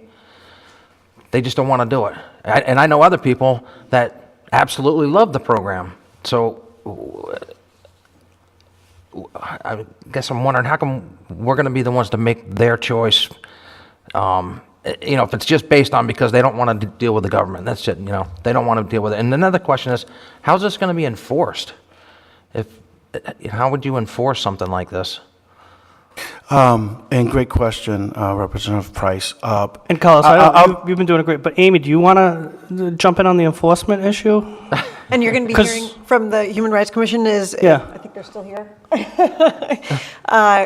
Will be able to speak to that. I mean, it's basically if somebody files a complaint that they've been discriminated against on the basis of a protected, like any other protected class, that if someone faces discrimination, they can file a complaint with the Human Rights Commission and go through that process. So what if there was two, you got 5 potential renters, boils down to 2 of them, and, you choose one of them, and they don't have the Section 8 voucher, but you had to choose somebody. Is that, There are a lot of reasons why you can choose a tenant, and you can be looking at a suite of, a number of different folks, and, as Steve referenced earlier, maybe you got, better references from somebody, maybe somebody had a better credit history or whatever. Just like any time a landlord is making decisions between more than one person who wants to rent their units, you can do that. All the bill would do is say that you can't just outright say you're not going to consider somebody because they have a Section 8 voucher, a Housing Choice Voucher. So if someone feels like they've been discriminated against because of the scenario I just used, and then a landlord they file a complaint with who? Human Rights Commission. Human Rights Commission, and then the Human Rights Commission. And I would say that's true of any discrimination. So somebody could make a claim against a landlord because they feel like they've been discriminated on the basis of their race, because they feel like they've been discriminated against because they have children. I mean, there's a lot of different reasons why people bring those kinds of cases to the Human Rights Commission, and they would be handled in the same way. So the landlords, when they get into this program, do they have to jump through some hoops and fill out paperwork to get into the program in order to accept tenants? Do the landlords have to register with the housing? A landlord doesn't have, the landlords don't register to be Section 8 landlords. If a landlord's interested in accepting vouchers right now, they could contact a housing authority. Many landlords just go online. So what we're seeing on the 2 most common places, Craigslist and Zillow, is that you have more landlords that are saying no Section 8 than landlords that are accepting. And I think that what we're here today to say is we think it's because it's a stigma. The Section 8 is a stigma. It's another way of discriminating against. Sometimes it's another word for, and some of what we're talking about today, some of the examples or concerns, which are legitimate concerns, speak to a very small percentage of people who have a voucher and or who are subsidized. There's a lot of generalization. People who have vouchers are elderly, disabled, veterans, families. I was looking at some numbers nationwide. We don't have all the numbers for Rhode Island from all the housing authorities, but less than, I think the general sense over the years that somebody had a Section 8, they were on cash assistance, they were on food stamps, a bundle of government assistance. That's not the reality anymore. There's less and less people actually on cash assistance. There's more and more people that are either on Social Security or they're disabled and or they have VA benefits, or they're working poor families, people that are working at McDonald's, people that are working at Stop and Shop, Whole Foods, nurses, teachers. People who don't have large incomes can get on public assistance, rental assistance programs, and it gives them a chance to do better and to, if you're making $10 an hour at a McDonald's and you got a voucher, you can maybe start thinking about, oh, maybe I can afford to go to GED, maybe I can, get a car or get some clothes for my kids, because those are the kind of decisions people have to make. Representative Knight. I have to say, this is not my area, and I'm learning a lot tonight as I do this, but, and generally I'm supportive of the bill as it's presented, but what I'm learning tonight and what I'm reading as you guys are discussing this is if somebody opts in to take to the Section 8 housing program, they are effectively co-opted by the federal government to achieve the federal government's housing plans. And I'm reading a case right here, Grosh Associates number 33 LP versus Louisville Jefferson County Metro Human Relations Committee, United States Court of Appeals, 6th Circuit, 2007.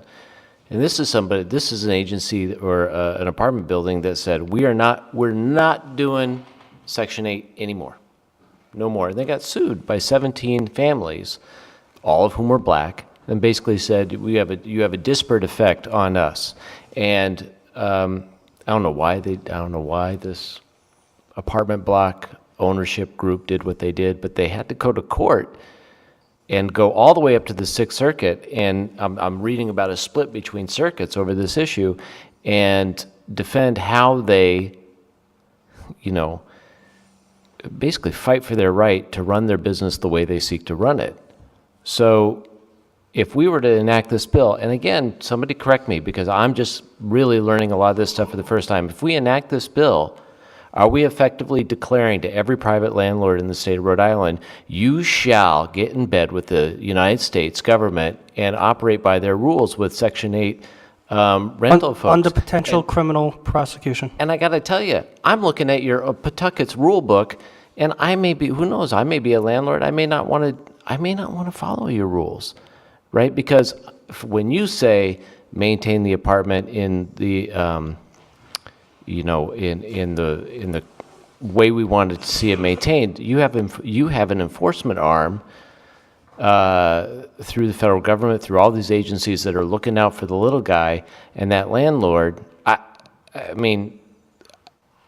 would not have got up this morning and said, when I read this bill, just the draft that we have before us, that this is how I would land it. But I do see what other members of this committee are saying, that,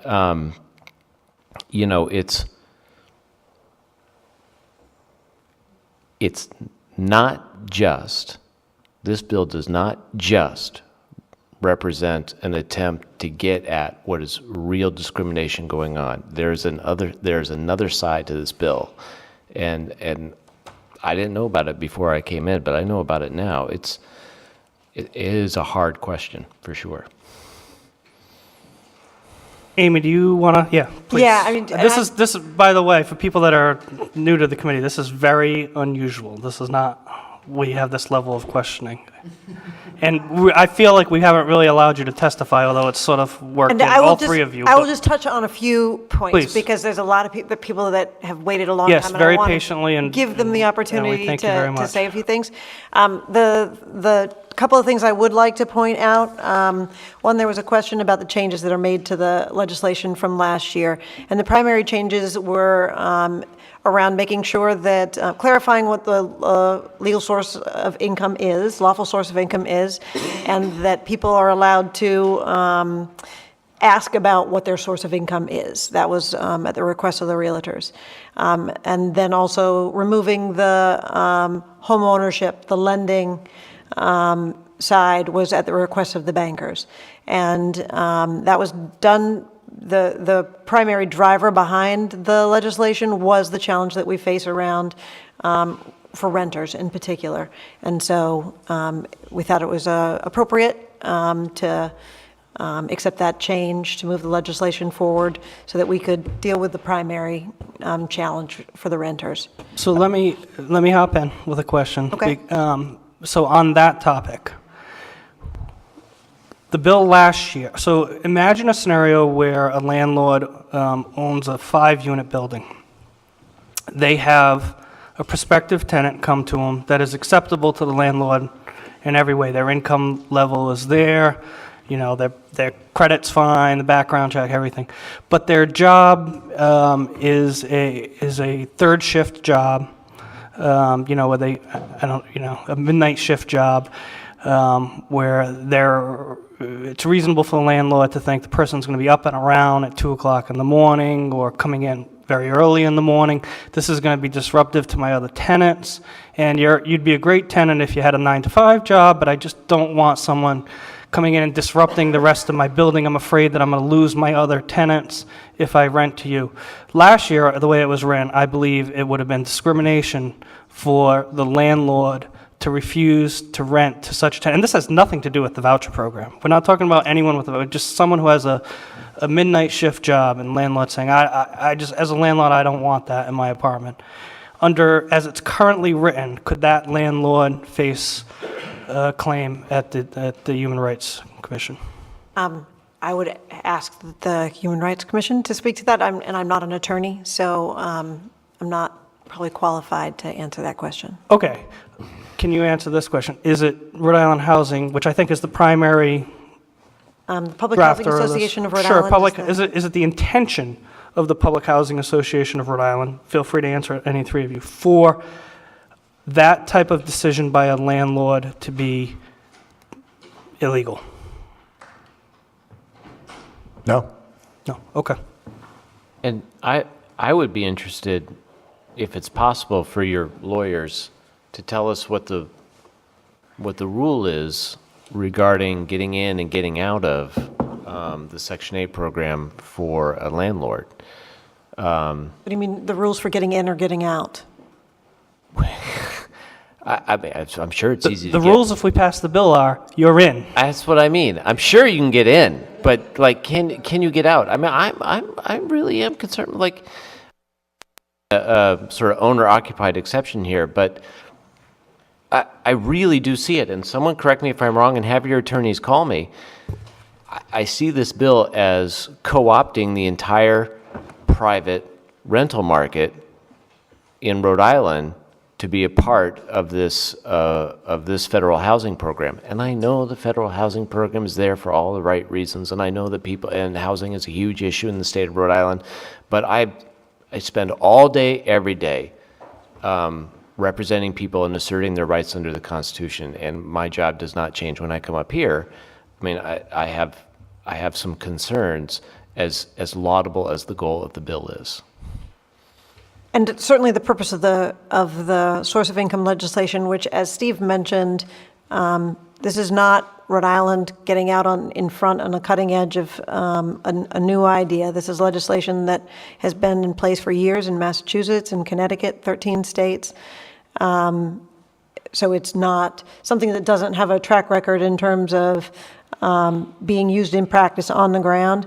The goal of the legislation is really to make sure that all tenants are given the same opportunity to compete for rental units and not just be turned away solely because they do have a housing choice voucher. And I can tell you that as the second largest housing choice voucher distributor, holder in the state, this is the biggest challenge that we face with our folks. We've got folks who are on our wait list 5 to 8 years, get to the top of the list, and over half of them are turned away by landlords who will not accept the Housing Choice Voucher program.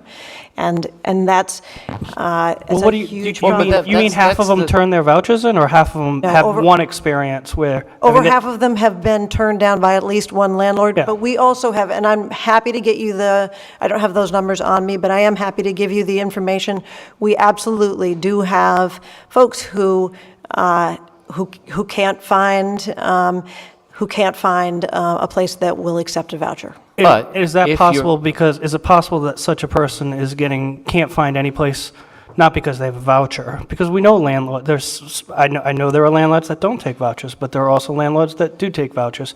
There could be some other issue with that particular voucher holder. They might have a terrible criminal record.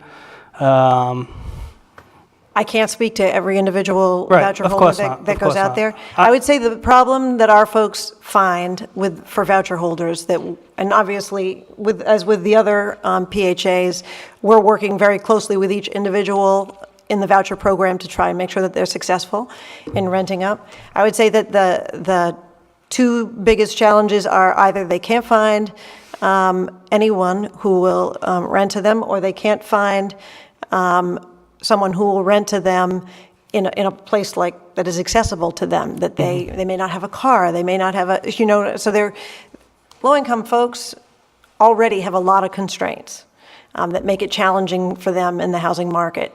And we're trying to find ways to address what, certainly for our housing authority, is the biggest challenge. You said you were number 2. That surprised me. Who was number 1? Providence. Oh, what? Oh, Providence, because Providence is not part of, I see. Representative McEntee has been waiting very patiently over here, then we'll go to Representative Knight, and then Representative Roberts. Very patiently. Thank you, Mr. Chairman. One question I have, and Amy, you probably can answer this, because last year the testimony was from the realtors and some of the landlords that the home inspection took too long. They had to wait months to get the house inspected. So during that time, they're losing, they have to take it off the markets, so to speak, to rent, and they have to wait for an inspector to come. And I found that a legitimate excuse for why they wouldn't want to do that, because obviously 2 months rent or 1 month rent, however long it takes, is too long for them, for many people to go without income in some of these homes, because they're also paying mortgages. So, I mean, it's not like the landlords are just these, fat cats sitting on the hill making a lot of money. That's not always the case. And I can tell you that that is not the timing for certainly for our voucher program, and we could probably pull the PHAs to get sort of the statewide information. But our inspections are scheduled within, I think it's 3 to 5 days, and actually take place in much shorter than the time frame that you're referring to. Yeah. But we could probably get some harder data on that to share with you. Yeah, that would be really good to know, because it looks like the realtors have come around. They said that they're pleased with the improvements related to the Section 8 rental voucher program and future process progresses And that will also mitigate speaks- administrative burdens imposed on landlords. Right. What has changed? I guess that's what I'm saying. The other thing that was mentioned was the federal changes, which we're certainly taking advantage of, which allows us now to for someone to go in and rent up even prior to an inspection happening, or if they have been assisted through another program in the past where there's been an inspection, you can take that and have that person move right in. In addition to that, you can have the inspection, and if it's not like a health and safety thing where there's a danger or a threat to the renter, those folks can move right in, and the owner would have 30 days to address if there's like minor, things that aren't going to be a health risk. They can address those within 30 days. Yeah, well, that's great, but I would like to know how long these home inspections take, because that did seem to be an issue last year. I would just like to add that it's to nobody's benefit to delay inspections. It doesn't benefit the landlord, it doesn't benefit the voucher holder, and it definitely doesn't benefit the housing authority. We're out there in these communities We're out there trying to work and to show that our programs work, and that means working with the landlords.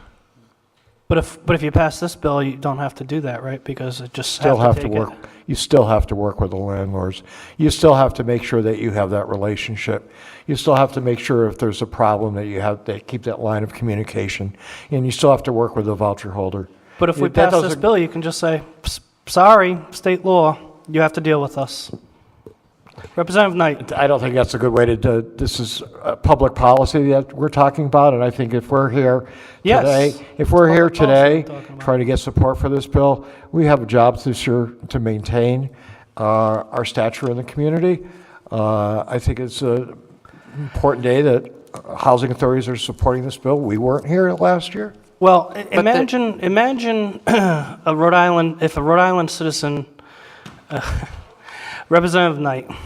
You know, I get that. I really do. And maybe it's just late at night. But on the second floor of this building, there's an entire executive suite that has spent $500 million trying to put together a computer system to serve people who are eligible for the federal benefits that they enjoy.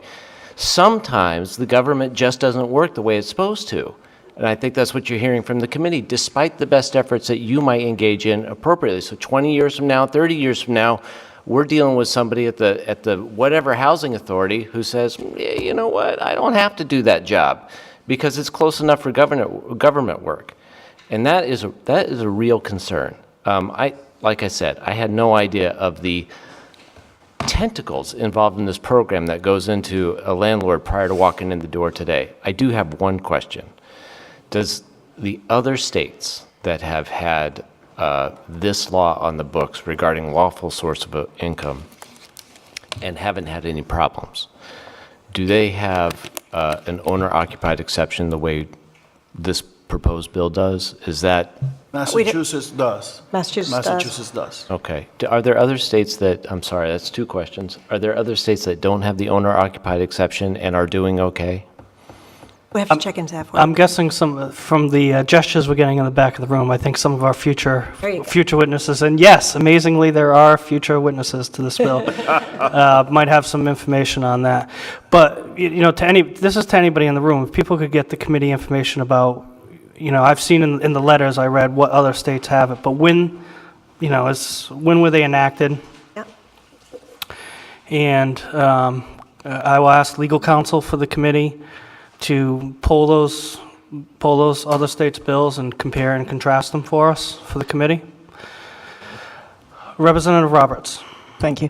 I'm sorry, I couldn't hear you a little bit earlier. I thought that you had said that the aspect of the program that was helping people get into single-family homes, you guys had dropped that. Is that what you said? No. Rhode Island Housing has both an FSS program, which Okay. is the family self-sufficiency, and a section, it's called Section 8 to home ownership, which is where people can use that voucher to purchase a home. What do we think? More witnesses? Do the three of you, any of you have anything further to say you feel, you know, because we did kind of, yes, Stephen.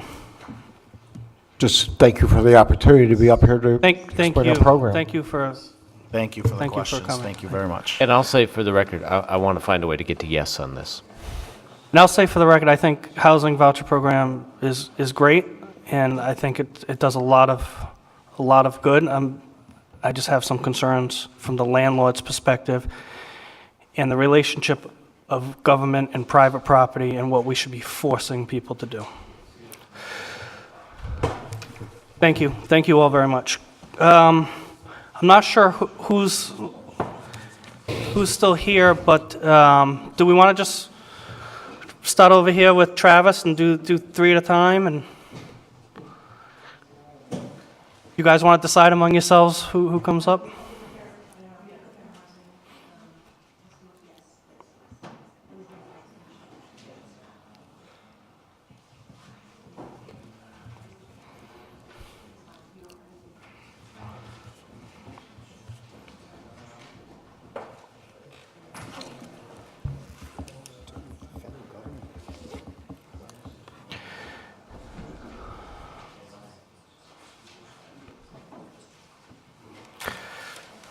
Whenever you're comfortable, you can begin. Just let us know who you are and where you're from.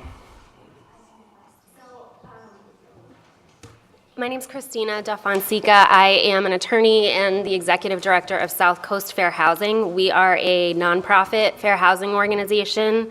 We serve southeastern Massachusetts as well as the state of Rhode Island. We just expanded into Rhode Island about a year ago. So we have experience with a similar law in Massachusetts, and so I'm happy to answer any questions about how it works in Massachusetts. But what we did sort of in preparation for this hearing today is we engaged in a fair housing testing study briefly to sort of gauge what's the extent of the problem with discrimination against people specifically using housing choice vouchers. And so I just want to briefly tell you about our results. I'm not aware of this having been done, at least recently, by anyone else. So we searched for properties across the state that would be generally eligible for within the payment standards or approximately within the payment standards of a Rhode Island housing voucher. So we used that as our basis and searched in those communities for currently available or currently advertised apartments.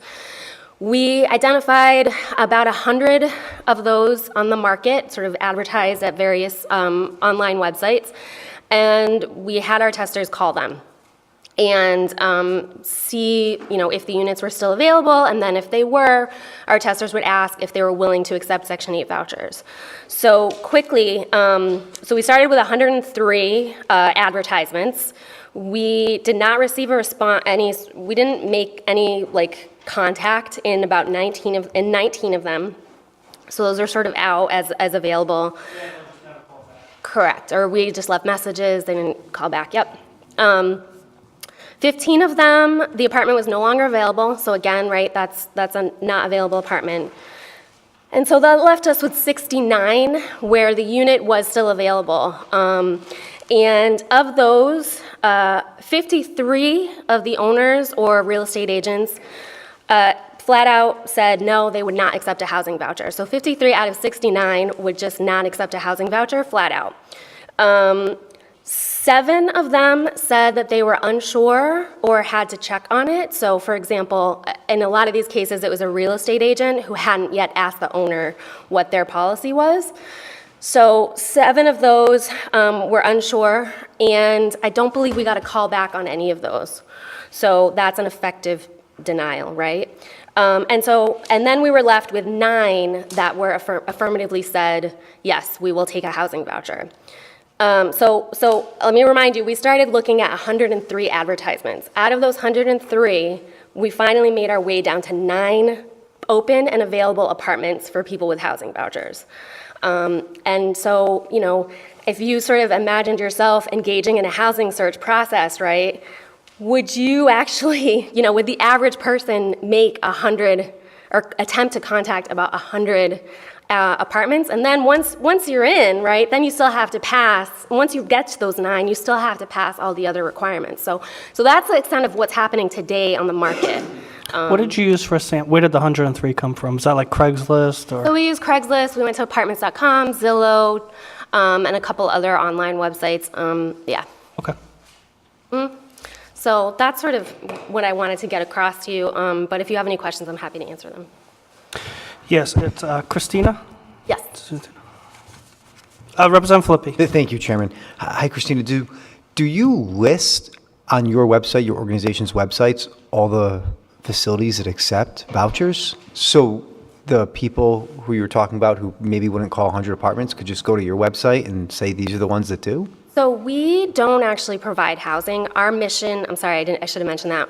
Our mission is only to eliminate housing discrimination. I know you don't provide housing. Are there organizations that list within the state of Rhode Island, these are the 1,000 places that accept vouchers? Is there anyone that does that Of a statewide list. I would imagine that some of the housing authorities may keep internal lists about landlords that they typically work with, or that landlords that affirmatively market to those housing authorities.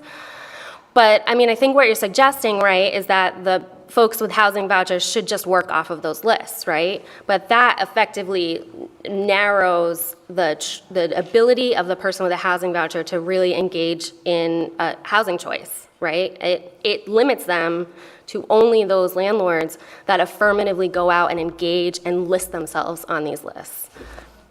So, but I'm not aware of any statewide list like that. Understand. And is it your opinion that only, let's say, less than 9% of people are willing to take Yeah, so vouchers? And do you think that's because of redlining, or you think that's because of they just don't want to participate in the program? so a few of the, I can talk generally in my experience, and then I'll talk a couple of the reasons that we got from specific landlords. Most of the time when our testers were rejected for housing, they were not given a reason for why a voucher would not be accepted. But a couple of the answers we got were, no, it's not HUD-approved housing, which indicates to me a lack of understanding about how the voucher process works. Or So let me just interject. If there's a lack of understanding of how the program works, and I agree with you that there's a lack of understanding of how the program works, isn't a better way to deal with that for the housing authorities to have better communications, making better public awareness programs, making landlords understand, hey, this is not, there might be the stigma that Carlos and Stephen were talking about. Maybe you shouldn't apply that stigma to this program. Maybe the housing authorities need to do a better job of explaining to landlords why, hey, the pay you get, when you have private landlords, when you have private tenants, you may not get the rent on the 1st or the 5th or the 10th. You might get it on the 20th. If you have a housing voucher, it's there on, the 1st or the 2nd. I mean, I think sort of what we see in the voucher discrimination situations is similar in sort of other kinds of housing discrimination, is that when a housing market tightens, which is sort of what our region's experiencing now, you can do all the outreach you want to landlords, but many of them will just stick with what they know.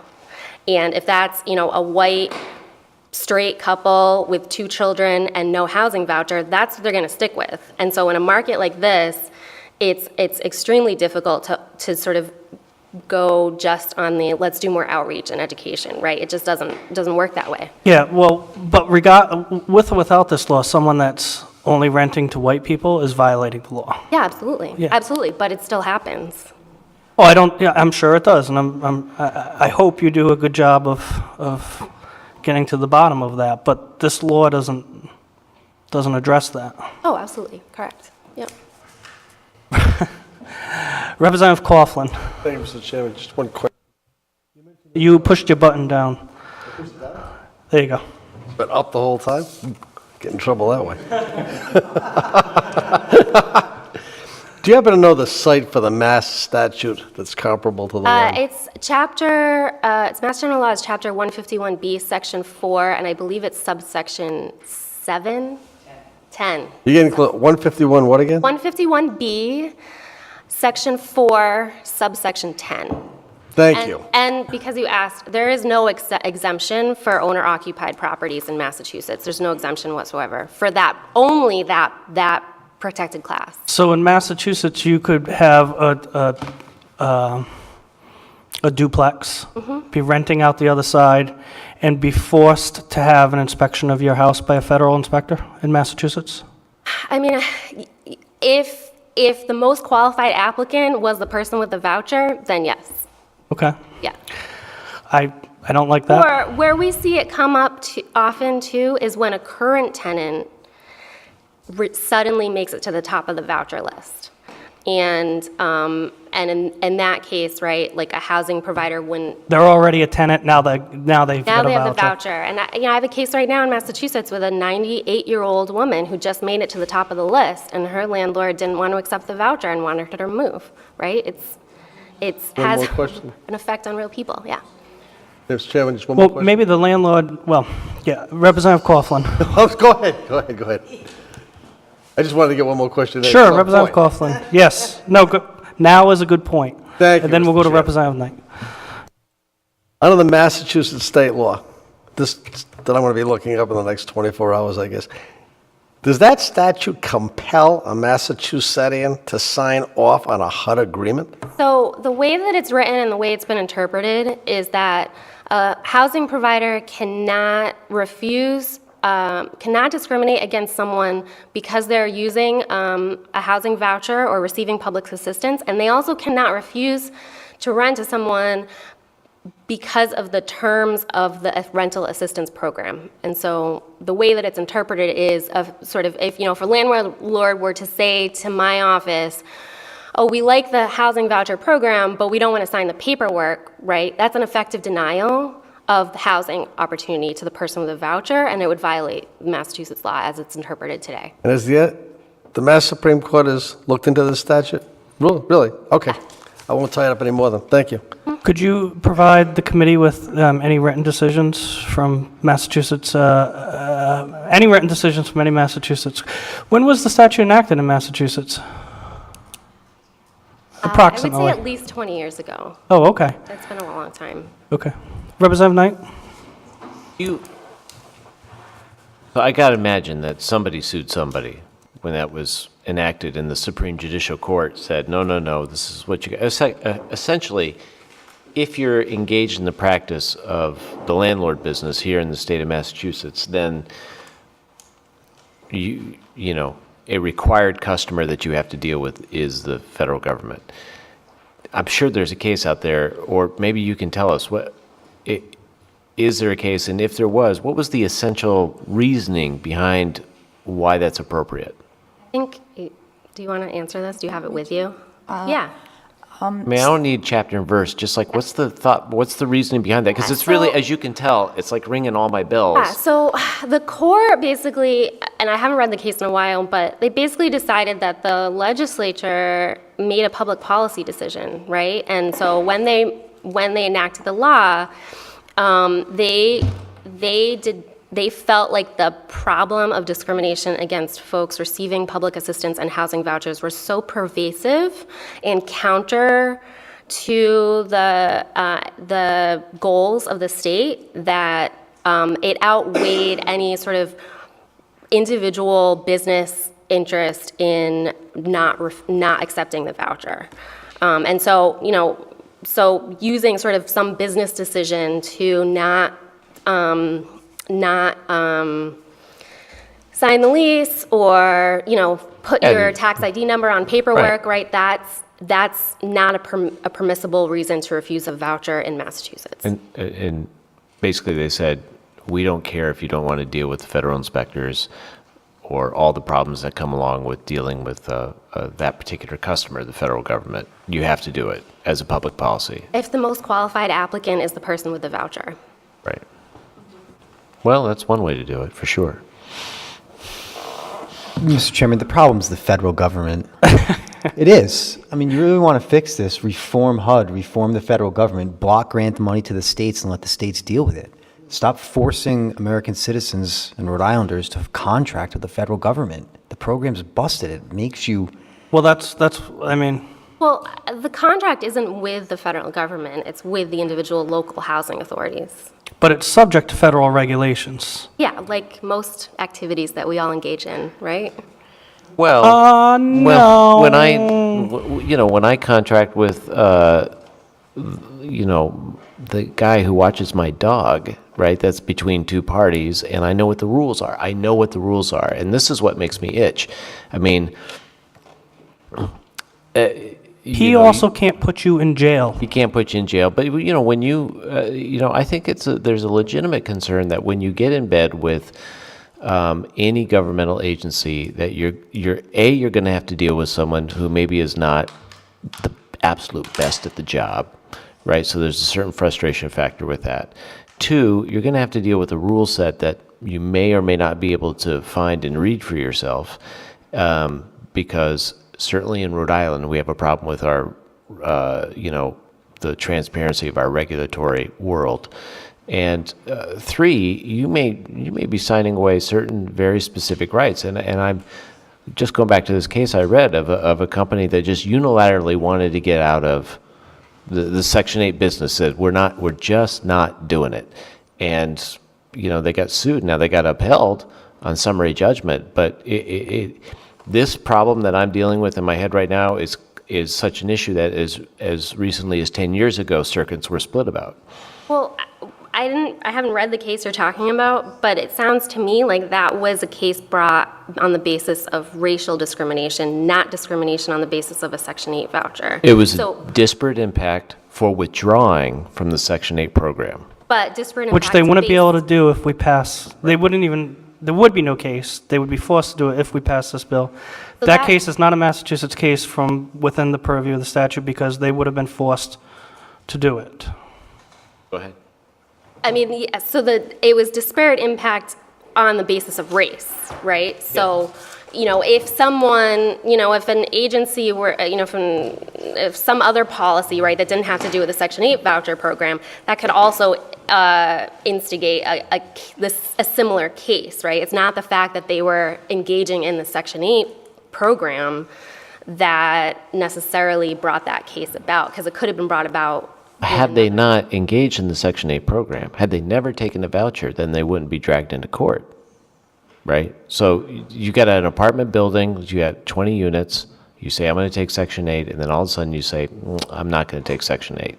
But any sort of policy change could have a racially disparate impact. I get that, and that's what I'm saying. If you are a private property owner, it's one thing to have a place that you are, where it's wide open to the public and you have to, what's that phrase that you use? You can't discriminate because you're operating a public place where people are free to come and go. That's one thing.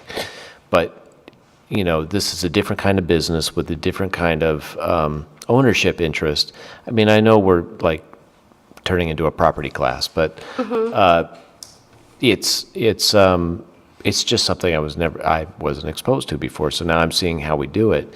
And you see how someone, and maybe this is just the choice they make and the choice we make as legislatures, that when you own land and you rent it out like this in a place where there's a real housing squeeze like there is in Rhode Island, that this is part of the deal, right? And I guess that's going to be our decision on this bill, is are we going to make it part of the deal?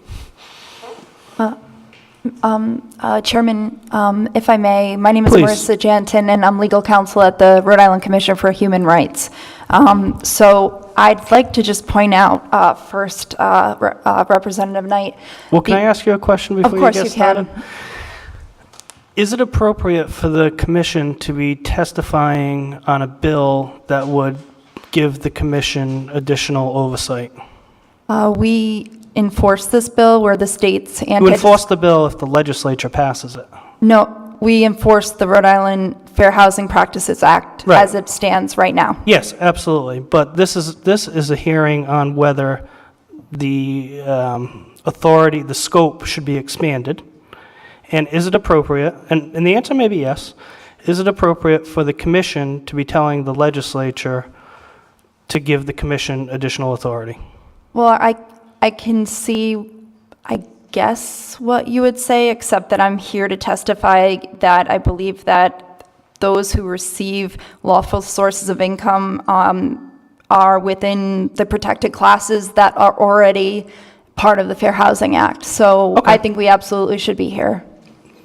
Fine. So with your permission, Yes, please. I'd like to just address Representative Knight's first comment and then just go forth with my testimony. I just have a few things I'd like to say. The first thing is the idea of private ownership of land. The minute somebody becomes a landlord in the state of Rhode Island, they are subject to the Fair Housing Practices Act. Additionally, they are subject to the Rhode Island Landlord Tenant Act. So, truthfully, the minute somebody becomes a landlord, while yes, they have private property, they are immediately subject to two regulations by the state of Rhode Island. They are also regulated by the Fair Housing Act of the federal government. So, the truth is that it's not private activity. They're receiving compensation from somebody, they enter into a contract, and the government gets involved in that all the time. That's what happens with private enterprise. Well, but my understanding of just your regular old average everyday landlord with a duplex out back, sure, he's got the landlord Tenant Act that he's got to deal with, and he's got non-discriminatory factors that he has to deal with. But this is about doing business and choosing who you get to do business and not do business with. And in essence, what we're saying in this law is you can't discriminate based on lawful income. So you have to make a decision about, are you going to do business with the human being in front of you, but also the administrative body behind that person, which is not present, I don't think, in the Rhode Island Landlord-Tenant Act. Well, there's no, so it's one thing for a legislature to say to someone doing business, whether it's, selling real estate or renting units or cutting hair, here are the rules that you must follow. Here's the licensure, here are things you can do, here are things you cannot do. It's another thing for the government to say, here's who you must contract with. And I'd like you to give us examples of that, where that happens. If that would ease my mind if you're like, here are examples where the government says you must contract with this other group, or you must contract with us. Well, I don't know. Okay, so that part I'm not going to comment on with you must contract with the federal government, because I don't think I'm the best person to comment on that at all. I will say that the idea of this act is not to say you must contract with this person. The idea of this act is to say you must contract with the most qualified person. And to exclude people in an advertisement that it explicitly says no Section 8 is what the commission would come here to support this act by saying it's a proxy for discrimination. And I'd also like to point out, I don't know if other people will, but the term, the definition lawful source of income includes not only Section 8 housing or housing vouchers, but also Social Security, SSDI, and medical assistance, as well as child support and alimony, which I will say to you, I have heard people and former clients mention landlords don't want to deal with people that receive child support, so that's mothers or fathers who have children. Well, but the functional difference is that and I'm not defending anybody who actually does this, but we're doing the law school thing here. If you have someone who discriminates on the basis of an alimony or child support payment, there's no way in the world are they going to get dragged in front of a family court judge and have a judge tell them what to do. And the difference between that and the Section 8 person is they could be dragged in front of a separate body of authority, a governmental authority, to say, this is how you're going to do it, right? So the same thing goes for Social Security. Social Security doesn't tell people, if one of our beneficiaries walks into your building with SSDI money and they want to use that for the rent, this is how you got to keep the house together. They don't do that. This is a unique construct in our law and relationship between private citizens and the government. And it's, like I said, it may just be the deal. It certainly is the deal in Massachusetts. But, it's not the normal way things are done. It's a one-off. So I think what I can best testify to is that the Fair Housing Practices Act, which we enforce every single day, it protects people already on the basis of race, color, religion, sex, sexual orientation, and there's 14 categories. I'm not going to go through each one of them. However, specifically to Section 8, because that is clearly the hot button topic of the night, statewide, 70% of the recipients are families with children. That invokes both marital status, familial status, and that's two protected categories already that are involved in the Fair Housing Act. 7.8% of recipients of housing vouchers are victims of domestic violence. That is also a protected category under the Fair Housing Act. As for other categories, 34% of people that receive housing vouchers are disabled. 23%, that was in Providence, 23% are statewide. That disability is a protected category under the Fair Housing Act. 45% of households that receive housing vouchers are by women with children. That implicates both sex and familial status. So as you can see, these numbers are implicating, they continue to cross over one another when Section 8 is implicated, which is why I said it's a proxy and it's a veiled form of discrimination. I'm sorry, but you have the ability to go after people. If I could just ask everybody to raise their hands, but please, Representative Flippy. You have the ability to go after landlords who are discriminating on those bases right now, don't you? If someone is discriminating against someone because of race, you can't go after them, the Human Rights Commission? But the difference, first of all, we don't go after anybody. We'd only a charge would have to come to us. But the truth is, you could say, well, that man, you would have to have the data, and you would have to have the statistical analysis. You'd have to have the investigation. If I were a landlord, I'd much rather have the act be, let me accept Section 8.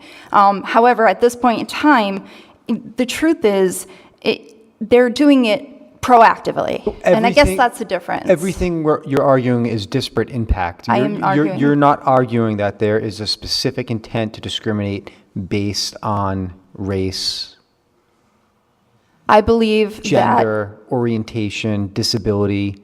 Everything you're talking about is disparate impact. So I also would, obviously, Social Security disability insurance implicates the disabled, and child support, by definition, includes at least somebody under 18, so that's familial status. So when you said discrimination earlier, do you have evidence that people are discriminating in this state based on race, sex, disability, other than the way they treat Section 8? Okay, that we do 500 charges a year or more? Or do you mean in response to this bill? So you do 500 or more charges a year, and are you still seeing a lot of discrimination based in housing? Oh, in housing. Okay, so in housing I do mostly employment. In housing, it's probably up to 100, I'd say, a year. Up to 100, but you think it's much more because people are using the denial of vouchers as a pretext to actual real discrimination, not economic discrimination, but protected status discrimination. I truly believe that is the case. And those are not charges because, first of all, people don't know that perhaps they're using it as a proxy. It's a pretext. I truly believe it's a pretext, and that's why I'm here. Why don't we pass a statute that enables the Human Rights Commission to go after these people to prove that their intent is a protected class, instead of trying to prevent an economic choice by a landowner? Why don't we empower the commission to go after people whose true intent is discrimination based on a protected class? Well, I mean, first, intent is really in somebody's head, but second of all, I understand and I appreciate what you're trying to get to. I would just say that they wouldn't have a technical charge because it's not in the statute. We at the agency are only enabled by our statutes. So if it's not in the statute, we can't enforce or I understand, can't go but after. you're on the Human Rights Commission. You just came before the Judiciary Committee and said you think that thousands of people are discriminating against people. Their intent is to discriminate based on race, sex, orientation, disability. It's not economic discrimination. It's actual, real, protected class discrimination, and you think that's going on. Yes. If that's the case, I think someone should submit a bill to empower more enforcement based on that intent of how people in the housing industry. And maybe we shouldn't be trying to say that someone's economic choice. I think we need to distinguish between economic choice and real discrimination. And I kind of think we're conflating the two in this debate. I guess I don't necessarily know that they are separate. I think they're intertwined by the realities of today. One is disparate impact, one is specific intent to discriminate based on a protected status, and those are very different. If I make an economic choice, can we say that Whole Foods discriminates, is proactively discriminating against people of color because it's more expensive and they have a more difficult time in a macro sense affording Whole Foods food? Does that mean that Whole Foods is is discriminating against those people. No, it's disparate If they impact. didn't accept food stamps, you could. Agree completely. Agree completely. But they do accept food stamps, but maybe people with the food stamps choose not to shop there because it's more expensive.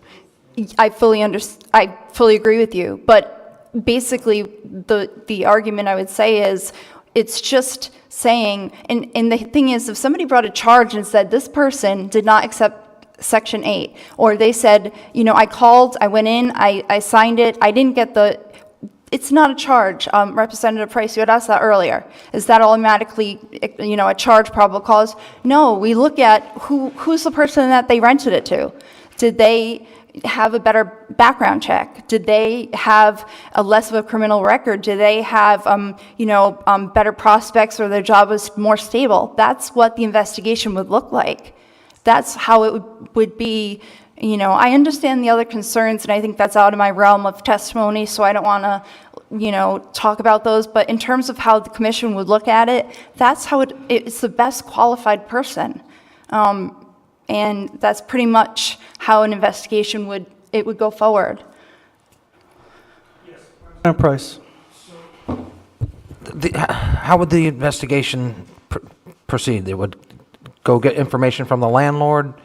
Yes, an investigator would go to the landlord and find out, say, the 5 or 10 applicants that came for the position, I'm used to employment, for the house or apartment, and then they would respectfully just, they would ask all of the information for the people that came, and then they would say the amount of money they were offered, how much money they made, what their job was, what their race was, what their color was. And I honestly think it would be more like familial status, sex, and color, race, color, ancestral origin in terms of the other protected classes. Representative Filippi, I think those are the ones that are implicated in this. So that's what it would look like. And if the person that landlord chose was just, they liked him better, everything else was even, they liked that person better, there's no probable cause. They would ask all those questions about race and everything when they're talking about the voucher? Yes, they would, because they would try. If this passed, they would ask all those other questions plus the thing about the voucher. Because when the complaint was about the voucher? Yes, trying to find out if the landlord's real reason for renting was that was the most qualified individual to be the renter. So the landlord would have to disclose all the information that he gathered from the potential Yes. renters? And all of our information is exempt from the APRA, so nobody else would be seeing it. And so, So what would be the penalty? Say they found out that he didn't...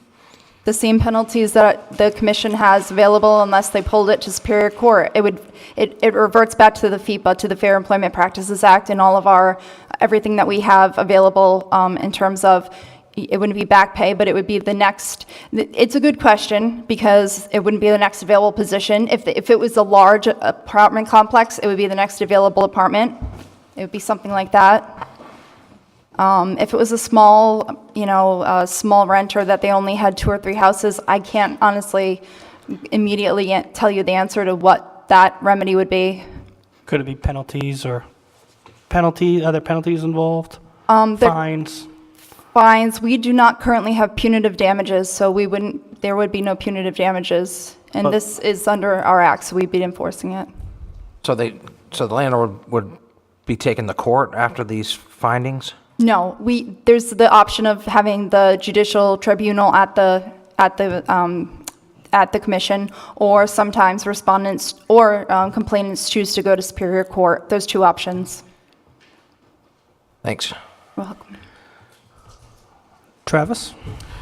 Travis Escobar, United Way of Rhode Island. I didn't expect to, I'm deciding to speak because I hope one of the biggest takeaways that this committee has is that Rhode Island has a housing crisis, and I think people are here at the late hours because as we're all going to go home and sleep in a safe, affordable, well, maybe not affordable, but safe, healthy housing, there are plenty of Rhode Islanders that are struggling daily. And United Way of Rhode Island, we have a 201 call referral services, and over 120,000 calls this past year was based on housing, either individuals losing their foreclosure, utility help. So this is a huge problem in the state. Just today, and if it is still today, the Providence Journal ran an article based on this elderly couple getting forced out of their housing in Fed Hill. They have social security benefits. They work their whole life. They're getting forced out. And they're selling their furniture to try to get into another house, to try to get into a safe, affordable housing. So this is a huge problem that we have, and United Way is in support of this bill. But there is a lot that our state needs to do to fix this housing crisis, and it's affecting cross-generational lines, across income lines. So thank you for your time and consideration, and this is really an interesting hearing today. Thank you, Travis. A frequent flyer here in the committee, and always good to hear from you. Thank you, Travis. Should we move to small witnesses? Thank you all very much. It was very helpful.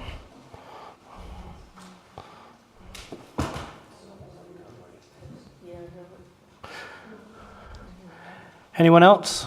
I think, yeah, okay. I think that's, thank you all very much for coming. I'm going to go through the list. Angela Lovegrove from the Rhode Island Commission for Human Rights was in support.